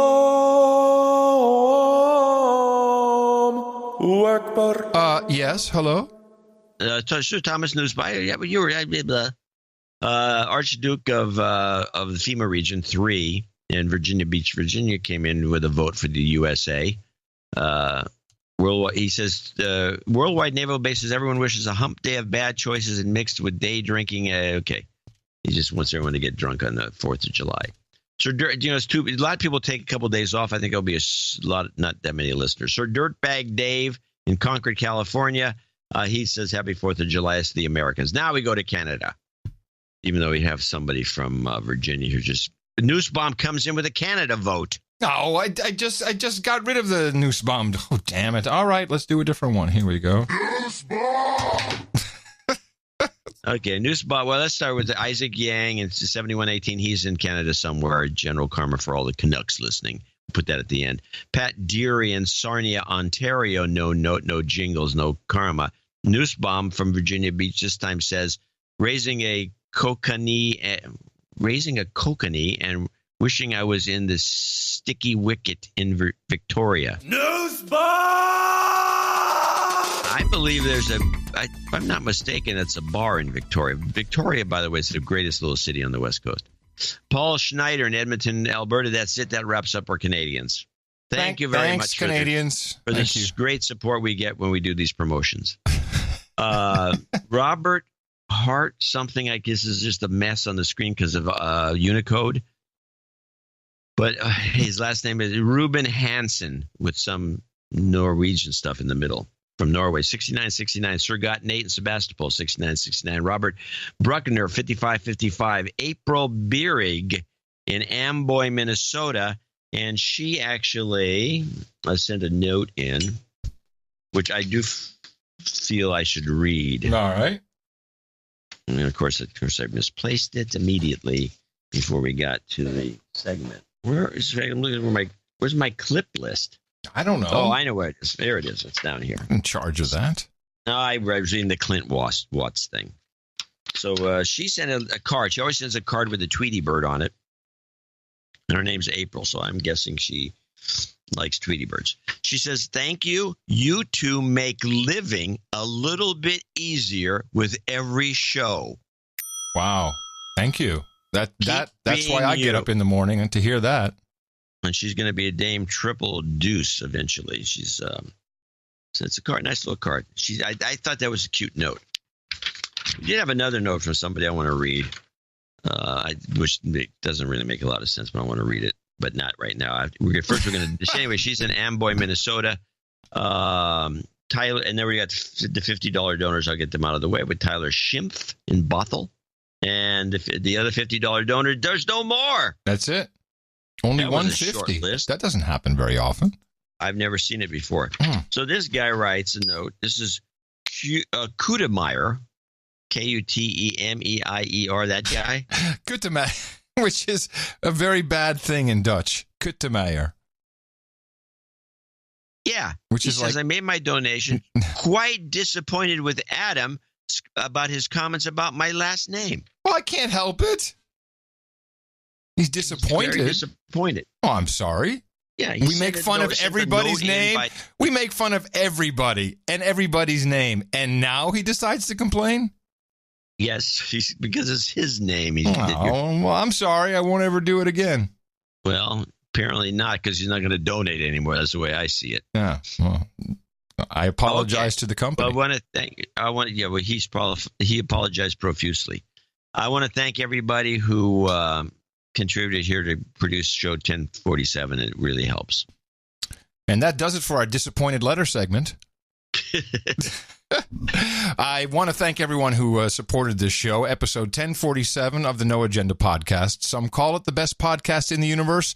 I think they're right.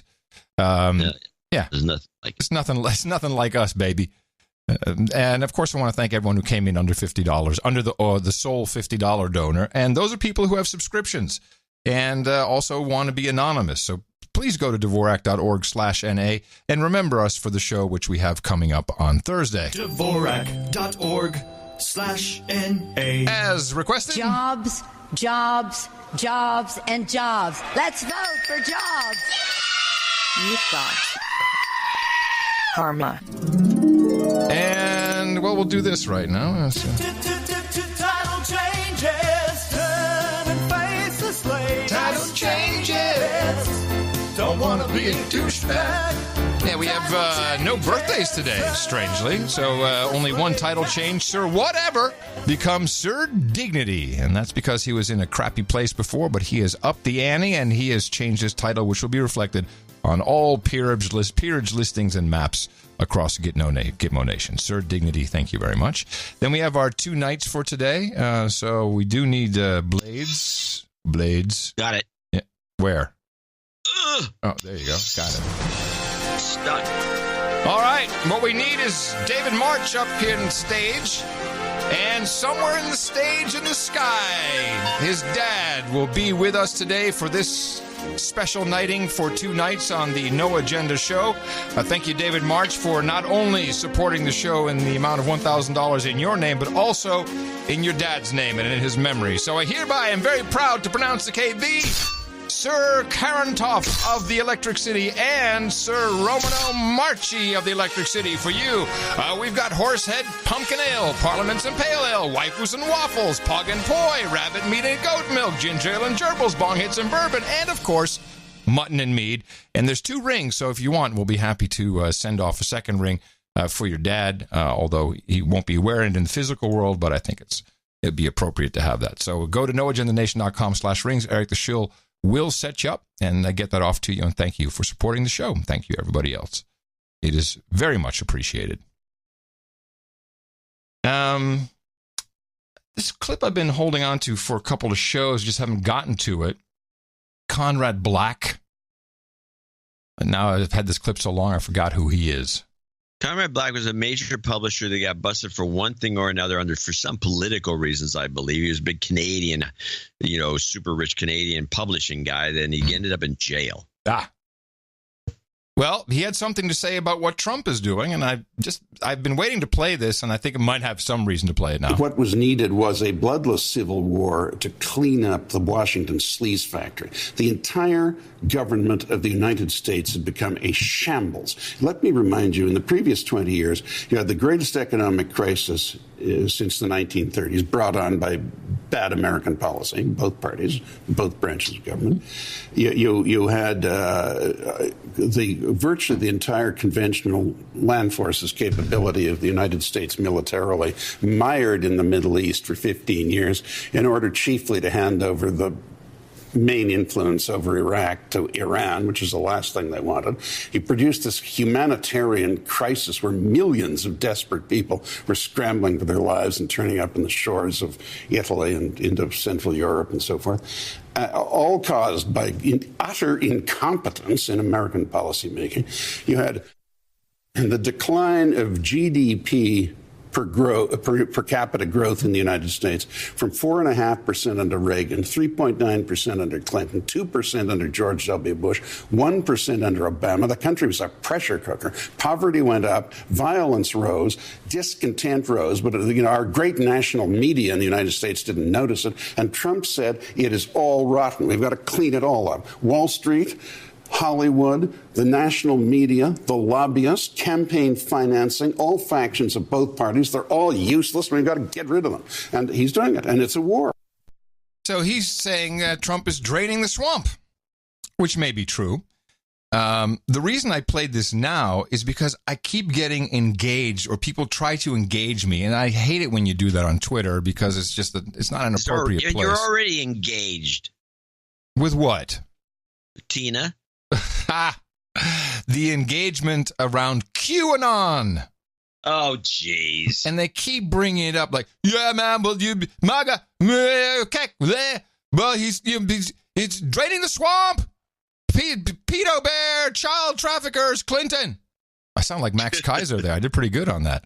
And I just want to point out why, just another reason why I think this is bullcrap. And so what I'm hearing from people is, QAnon is close to the president, draining the swamp, dropping breadcrumbs for us to follow the white rabbit so we can figure out the clues. Just tell us where the white rabbit is. Thank you. What I keep saying is, I don't please dropping breadcrumbs. Tell me something predict something. Let me know what's going to happen because QAnon said so, and then we'll see if it happens. And I think this kind of started really garnering steam in the alternative media with Pizzagate.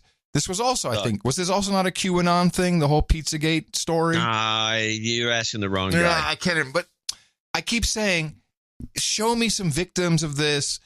And here's why I think it's bullcrap. If QAnon was real, then Q would have dropped some breadcrumbs regarding Operation Broken Heart, which you didn't even hear of, which no one spoke about, which not a single QAnon follower, aggregator, 4chan, hussy-wussy put anything about. And this is from June 12th. 2,300 suspected online child sex traffickers and offenders were arrested during Operation Broken Heart. 25,200 sexual abuse complaints. Yeah. I mean, this was a huge operation. Massive. Massive operation. Where was Q? You're telling me there was not a single elitist in this thing? There's not a single person of any standing in this, more than 2,000 people arrested. And Q didn't have anything on it? Bullshit. So fuck off with your Q. I'm sick and tired of it. Sorry. I lost myself there. Makes me so tired. Q, by the way, I know who he is. You know who Q is. We all know who Q is. Q is Satoshi Nakamoto. Q invented Bitcoin. Yeah, well, that's about right. And if you disagree with what I'm saying, email john@dvorak.org and tell him I'm wrong. I don't want to hear from the I mean, I've been pretty good at staying out of this little, I don't know what to call it, conflagration between you and these guys. And I've looked at this stuff. I look at this stuff every so often, and it's like, it's very entertaining. It's very entertaining, but I don't see that it's anything but just clever writing and some funny hinting. It's just clever. It's very... Yeah. It's very clever. Somebody's keeping up a nice ruse. I don't know who it is. I have no idea. But it's useless unless you're going to say to me, "This is going to happen," and in the next day or next hour, I'll take an hour, or the next week, what was predicted happens. Otherwise, what is it? It's just someone confirming that. I mean, they literally have videos of Sarah Sanders Huckabee waving her arms and then Trump waving his arms, and the motion they wave their arms. They say, look, they just drew a Q in the air. There's the clue. Oh, well, I haven't seen that. It's my favorite. Anyway.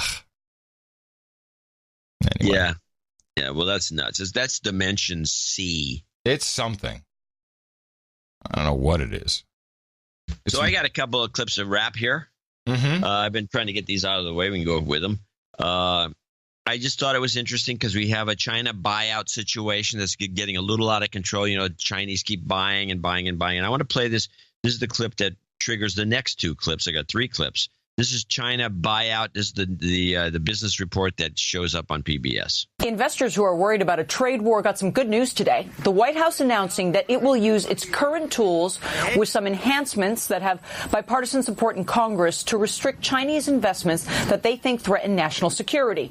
This legislation amplifies the mandate of an organization called CFIUS, which stands for the Committee on Foreign Investments in the United States. Up until now, CFIUS was narrowly focused on foreign buyers of U.S. companies with a focus on protecting U.S. technology. In the past, CFIUS has rejected several tech deals, including Broadcom's attempt to purchase U.S. semiconductor maker Qualcomm and a bid for Lattice Semiconductor from a group of Chinese investors. Now, among other things, the administration can also look at joint ventures, both here in the United States and overseas. The Treasury Secretary is always the head of CFIUS, and today he said China will be singled out simply because the U.S. has a very large trade deficit with that country. There's wide bipartisan support for this legislation. Just yesterday, the House voted 400-2 in its favor. I'd like to know who the 2 were. I haven't looked it up. Yeah.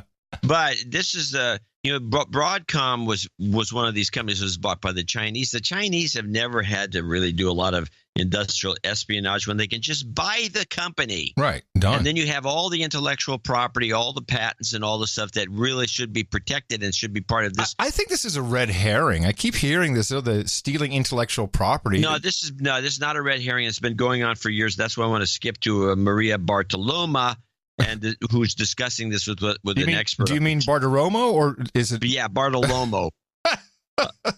The money honey.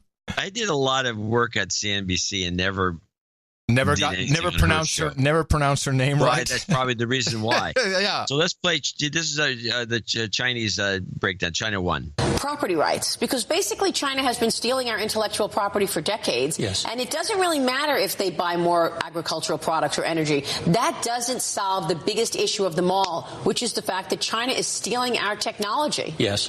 How do you stop that? They won't even admit that they're doing it. No, and you mentioned earlier when we were speaking about when you go to China or you you go to Russia, you don't bring your own phones, you don't bring your own computers for fear that there would be invasion in privacy. Right. As soon as you get into their airspace, they have access to everything, and they use it. Yeah. Whoa. Imagine, it must be that 9/11 airspace where you can make phone calls from 10,000 feet. Huh? That's a bit hysterical. But the second part of this thing really brings the problem to the fore. I think China probably is looking at world dominance through economics, not through war or power. They have a philosophy here in the U.S. When I had like over 40 portfolio companies with a private equity group, they would buy in, buy up, and then buy out. So they recognize they may not have the management talent or the expertise, so they buy a piece, they buy up, and then they eventually buy out to be able to plant a flag here in the U.S. And if you look at some of the recent dispositions, and there are a lot of dispositions coming out, a lot of carve-outs. If you look at GE, for example, sold their appliance business to China. There's rumors that they're selling their lighting business to China. So, again, whether that results in some IP transfer, surely it will. Right. And then they'll come back and be pretty competitive. Because what I wrote in the op-ed was the best you can do in terms of China as an American company is get 49% of a joint venture. Yes. Once you get that 49% of a joint venture, the Chinese government says to you, okay, give us your technology. Show us how you do it. Yes. Where's the innovation? And then you just transfer your technology there, and in just a few years, you'll have a competitor. Okay. I believe this has been going on for a while. I don't think it's a red herring at all. But I never heard the term buy in, buy up, buy out, which I think is what they try to do with companies. That's how they got Broadcom. Broadcom's a major semiconductor operation. Right. And the Chinese own them. And this is happening all over the place where these Chinese are thinking, well, we can't develop this on our own, so we'll just buy somebody that's already got it developed. And they make an offer you can't refuse. Right. So that's transfer, but that's willful transfer. It's not like they're stealing it's dumb. Yeah, but it's no, not they're not stealing it. I agree with that. That's where she made a mistake. She said they're stealing it. Yeah. They're not stealing it. No, it's being sold. We're giving it to them. There's two things about China I wanted to mention. One, there was a big fracas in China over an actress, and she was apparently and this will piss off the Hollywood types because China basically owns a lot of Hollywood now. They got the big studios, they own the theaters. Richard Gere will never work again ever in Hollywood ever since he talked up Tibet.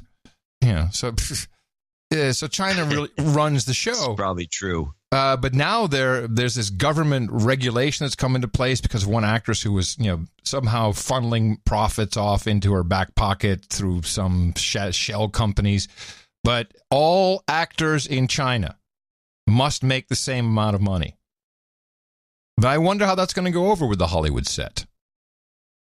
That's interesting. It could carry over, or is it just? Well, it could because of if you think about it, because right now there's this. I want to get paid the same amount. I want to get paid the same amount. The man's getting more than I am, and so let's just standardize all pay to some $50,000 low level. $50,000. Enjoy that.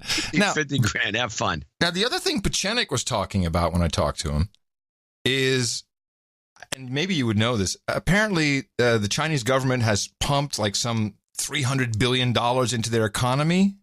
Have you heard about this? They've been doing that constantly. To prop it up. Yeah, but it's like some crazy amount. And the whole reason Trump had to, and I don't know if this is true, the whole reason Trump had to reverse the ZTE ruling was because that could actually start to topple the Chinese economy. And that's why Xi was like, "Holy shit, man! You got to hook us up. We can't have this happen right now." Oh, really? Yeah. Well, that's what Pechenik said. I'm. It's an interesting thesis. I liked it. It's like, yeah, why else would you? Because Trump was talking about 77,000 jobs, and we can't do this to their economy. And of course, we can't. We don't want China to implode. That would be bad. But it could be. No. He might be using especially that if it's taken over by the military. But if that's true, then we might have the upper hand pretty soon. If we don't already. We might already. I mean, Pechenik went off on a whole nother, old white guy rant with me, so I couldn't bring him back to that. He had a whole bunch of other things to say.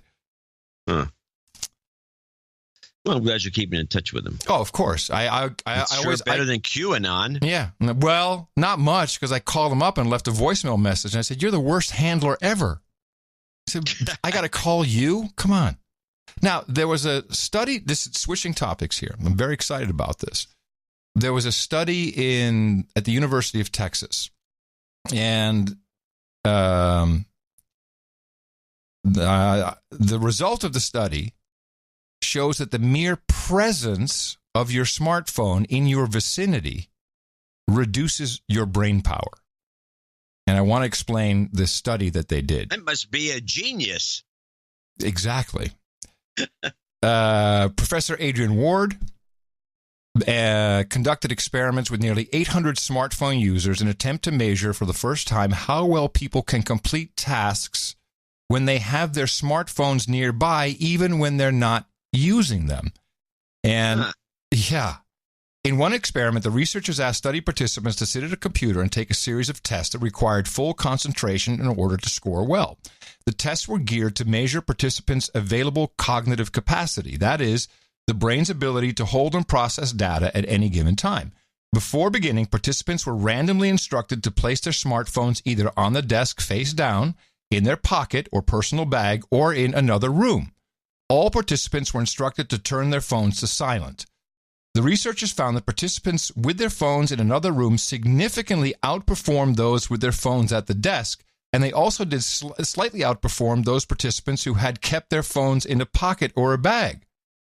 The findings suggest that the mere presence of one's smartphone reduces available cognitive capacity and impairs cognitive functioning, even though people feel they're giving the full attention and focus to the task at hand.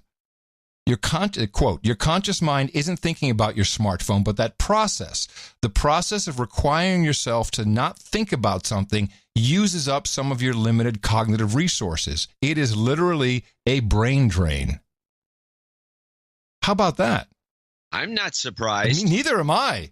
And this is part of, what going OTG is about is, it's anti-tracking and pro-sanity.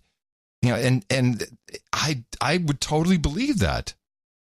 You can ask me where my phone is right now. Ask me. Hey, John? Yeah? Hey, John? What? Where's your phone? I don't know.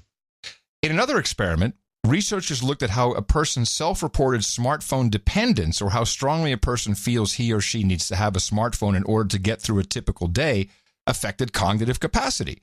Participants performed the same series of computer-based tests as the first group and were randomly assigned to keep their smartphones either in sight on the desk face up, in a pocket or bag, or in another room. In this experiment, some participants were also instructed to turn off their phones. The researchers found that participants who were the most dependent on their smartphones performed worse compared with their less dependent peers, but only when they kept their smartphones on the desk or in their pocket or bag. Ward and his colleagues also found it didn't matter whether a person's smartphone was turned on or off, whether it was lying face up on the desk or face down. Having a smartphone within sight or within easy reach reduces the person's ability to focus and perform tasks because part of their brain is actively working on not picking up the phone. I rest my case, Your Honor. Wow. Boy, that's good. So you got to get me a link to that. You bet. I'm pulling that one out at dinner tonight. Whenever Dad says he's pulling one out at dinner, the kids get worried. Yeah, I don't blame him. Yeah. Okay, I've got one for you then. Not quite as good as that. That was outstanding. But here, we got a new thing going on. You hear about the Amazon delivery vans? I don't know. I think we have them in Austin, so I can't wait to hear about it. Amazon is launching something new to expand its delivery services. It's called the Delivery Partners Program, and here's how it works. Entrepreneurs can buy what are being called Amazon Partner Vans. They would use those vans to pick up packages from one of 75 Amazon delivery stations. Those owners would be in charge of their own delivery service to get Amazon packages where they need to go. Individuals can start their own package delivery business with as little as $10,000 and earn up to $300,000 operating a delivery fleet of 40 vehicles. Amazon says it's not replacing UPS or FedEx. It just has more work than the drivers can handle. It's going to be interesting. It's sort of like the Uberization of the delivery service. Exactly. It'll be interesting to see how many people jump on that. Yeah. I'm going to jump right on that. Can't wait to start my own Amazon delivery van service. Jeez. There are people who use their own van to drive Amazon packages around Austin. I know because I've seen them. I've seen them. They have them here, too. Yeah. I haven't seen the Amazon van, but they showed it in the video. It's a blue van with the Prime thing on the side. Yeah, smiley face, A to Z. Smiley face. The sneer. It's a sneer. It's a sneer. They're really sneering at you. Yeah, it's sneering at you. Take another look at it. Don't think of it as a smiley face. Think of it as a sneer. You know, it's not talked about a lot, but I'm very curious to see what Bezos and Buffett are going to do with healthcare. You know, they're brewing on something really big. Well, they got some swanky CEO in there and everything. Yeah, they expect to take over. It's mostly about drug delivery. Yeah. It sunk the stocks of CVS and Walgreens Boots and the other operation. Yeah, they took a good hit. Yeah, which makes, who knows? I don't know. Those guys are smart, though. Yeah, well, those guys are smart. The problem is you can only keep so many balls in the air. Yeah, I hear you. I know, especially Bezos' big balls are up there. Big, huge.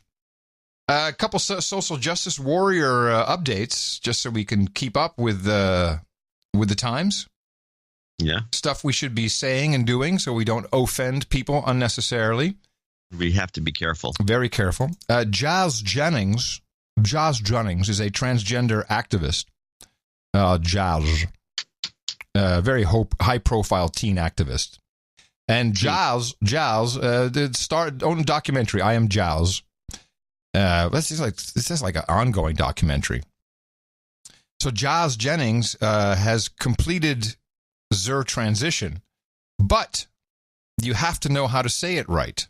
Uh-oh. Because what would you call this procedure if you have your gender changed? What is the proper way to describe that kind of procedure, medical procedure? Well, I think the way they call it is gender reassignment. That is the old thinking, Mr. Dvorak. Oh, no. Old thinking? Is the old thinking. Yes. I, too, I will freely admit, I'm a younger man than you, still old and white. And cis. Gender confirmation surgery is the new term. Confirmation surgery. Don't you love that? Gender confirmation surgery. And Tina's going to send me some examples, but she says twice now already she has received email. Now, she's in the marketing communications business. She's the chief marketing officer here of the Ronald McDonald House, who has received multiple emails where people put their preferred pronouns in their email signature. Oh, how you do that? You just put in their preferred pronoun. But here's the kicker. The one that she told me about, and she says she has a couple, she's sending them to me. Preferred pronoun was her, hers, and she. So just, straight up cisgender. You shouldn't have to do that if you're straight up cisgender. Well, it should be assumed. It's virtue signaling of the highest order. Oh, right. This is like that old story I told a couple times on the show about the copy editor that at a virtue signaling operation that wouldn't let them use the word representative. Yes. They had to use the word spokesperson. Spokeshole. Yeah, exactly. Exactly. Yeah. Exactly. Yeah, I think we should start doing that. But I'm going to put crazy pronouns in there. Well, how about some new pronouns? Who says that we only have to stick to those? We don't. We're completely free. My pronoun is podcaster. Okay, podcaster. All right. Host. Co-host. Hostess was the mostest. Did you see Nancy Pelosi having an episode? What if somebody wanted to... I just edited myself. I'm not going to say it. I think the Nancy Pelosi thing was just so what? It wasn't anything good. Really? You didn't think of did you get the edited version of her just slurring and saying all kinds of weird stuff? Yeah, she sounds like she was plastered.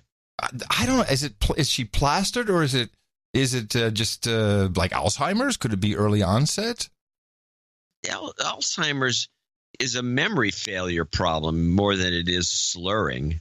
I believe. I could be wrong. Maybe Alzheimer's people slur.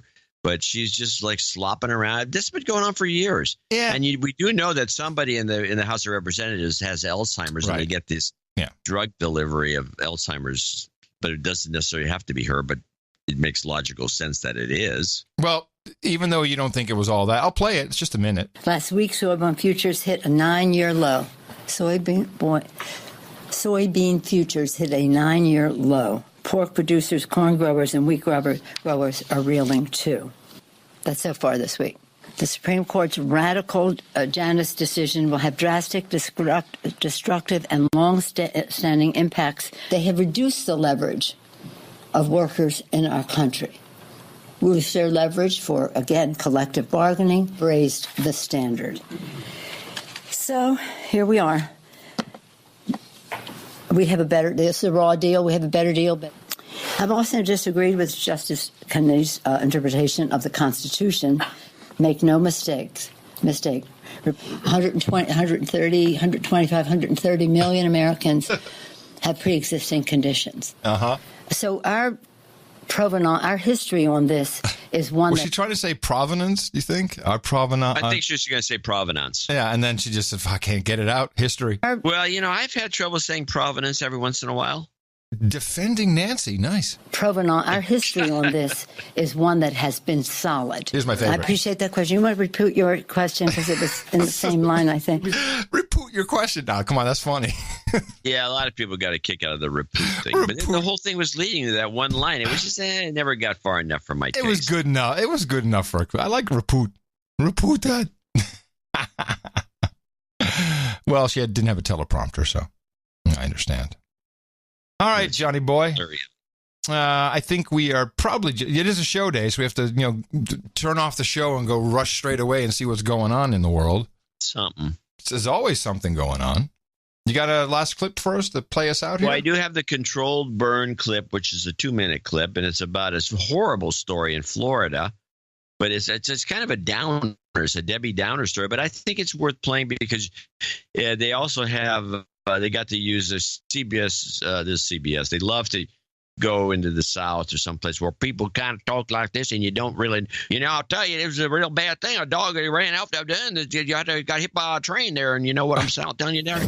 So they got those guys. It to be a controlled burn, a fire deliberately set to prevent future wildfires. It ended up burning much more than planned, including dozens of homes in the Florida panhandle town of East Point.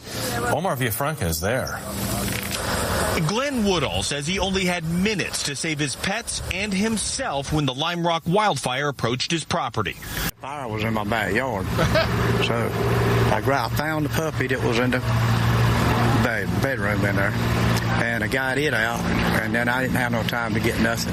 Woodall is one of 36 homeowners in this Franklin County community who lost everything. And it all got burned up. No stove, refrigerator, the whole 9 yards. Florida's agriculture commissioner blames a local company that was hired by the Florida Fish and Wildlife Conservation Commission to conduct a controlled burn.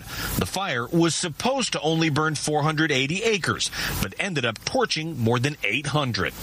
The company started the controlled burn on June 18th. 6 days later, this East Point neighborhood was engulfed in flames. It took 2 days for the firefighters to control the flames, and still parts of the neighborhood are smoldering. There should have been somebody out here watching that fire at all times. In a statement, the Florida Fish and Wildlife Conservation Commission said they have suspended our prescribed fire program statewide, and the Inspector General has begun an investigation. Homeowner Penny Bryant wants the state to pay for everything she lost. And we hear they don't replace the sheds and stuff like that. That ain't right. That should have to replace everything. Damage like this is apparent all across this neighborhood. People say the fire popped up as fast as a Florida thunderstorm. And one man told me that he has not heard anything from the state of Florida, and the only people that are helping are the Salvation Army and neighbors. Jeff? What a story, Omar. Insane to believe that happened. Thank you very much from East Point, Florida. Yeah, it was a bummer. Yeah, no kidding. Wow. I warned you. Yeah. Well, then I'll play something fun to get us out. A hit piece. Oh, a hit piece. A hit piece a hit piece by the Humane Society. McDonald's calls them Happy Meals. Or are they more like unhappy meals? Abuse and suffering that's standard at many factory farms. Animals genetically selected, manipulated to grow too large. I didn't say uplifting. I said it was funny. Okay. Sorry. Hey. Manipulated to grow too large, too fast. Broken legs. Painful injuries. Crammed into warehouses. Burger King, Subway, and others are fixing these problems. McDonald's can too. Take action at unhappymeals.com. Oh, God. Man, those guys they're getting hammered. Jeez, Unhappymeals.com. Yeah. All right. Told you it was funny. It was funny. It was funny, but it was a downer. It was a downer. Well, what can I do? I don't know. We need to get more uplifting stories and make it happy news. Well, I got some happy end of show mixes. That's good. CP304. We got Sub 70. Playing some classics for you today.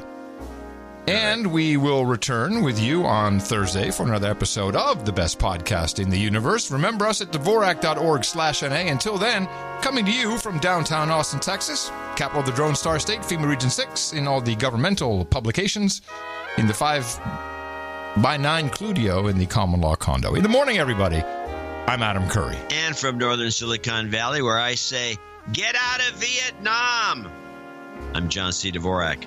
And happy Canada Day. And I need a cab, John.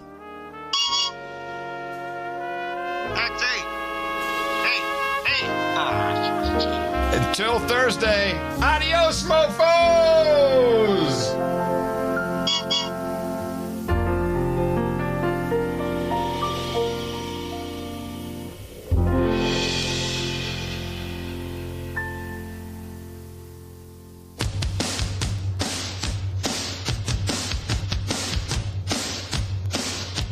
People get pregnant in all kinds of ways. Yes. And the people cannot always afford to have the child that they are pregnant with. Yes.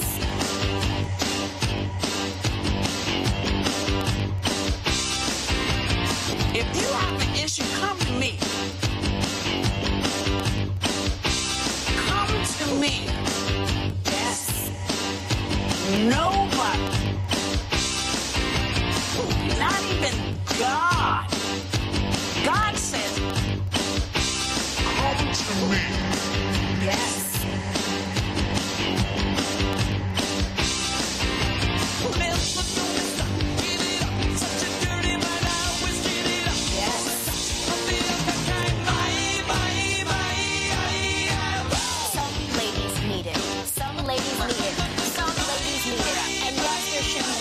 Get out of my vagina!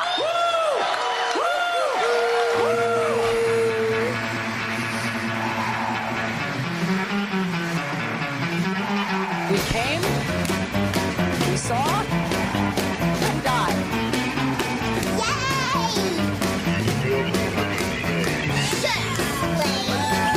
Whoa, whoa, whoa, whoa, whoa, whoa, whoa, whoa, whoa, whoa, whoa, whoa, whoa, whoa, whoa, whoa, whoa, whoa, whoa, whoa.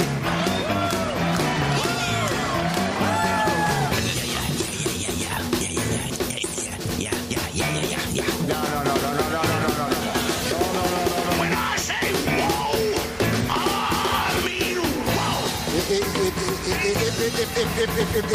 Hello, everybody. No.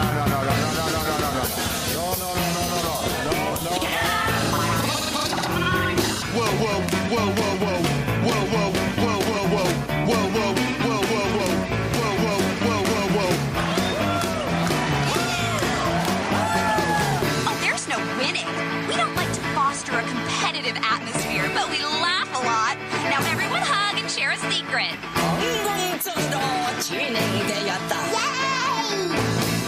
We just need cash. I know a lot of people want to send blankets or water. Just send your cash.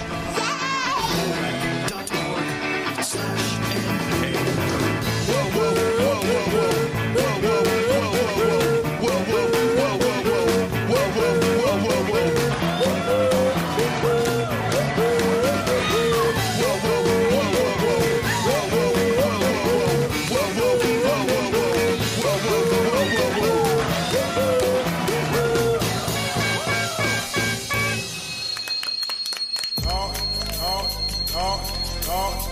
Amen. Fist bump.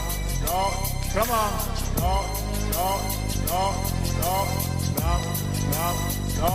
Come on. When I first started college, when I went running, after 5 minutes, I'd start feeling a burning in my chest. And it was just me sucking in soot and smog. The smog was so bad, it was like, you might die. Barack is an emissary of the devil, but you know that he's black, and that's all you want to know. I said this is blatant racism. It is destroying the dream. It is anti-Dr. King. You African, you Jesse Jackson, you process head Al Sharpton, you are wicked. You are cursed. Yeah. Oh, Lord. Donate to No Agenda. They give ushers week after week. Donate to No Agenda. It's a show that's really unique. Donate to No Agenda. Listen to John and Adam speak. Donate to No Agenda. Science is turning into a clique. Best podcast in the universe. Mofo. Dvorak.org/NA.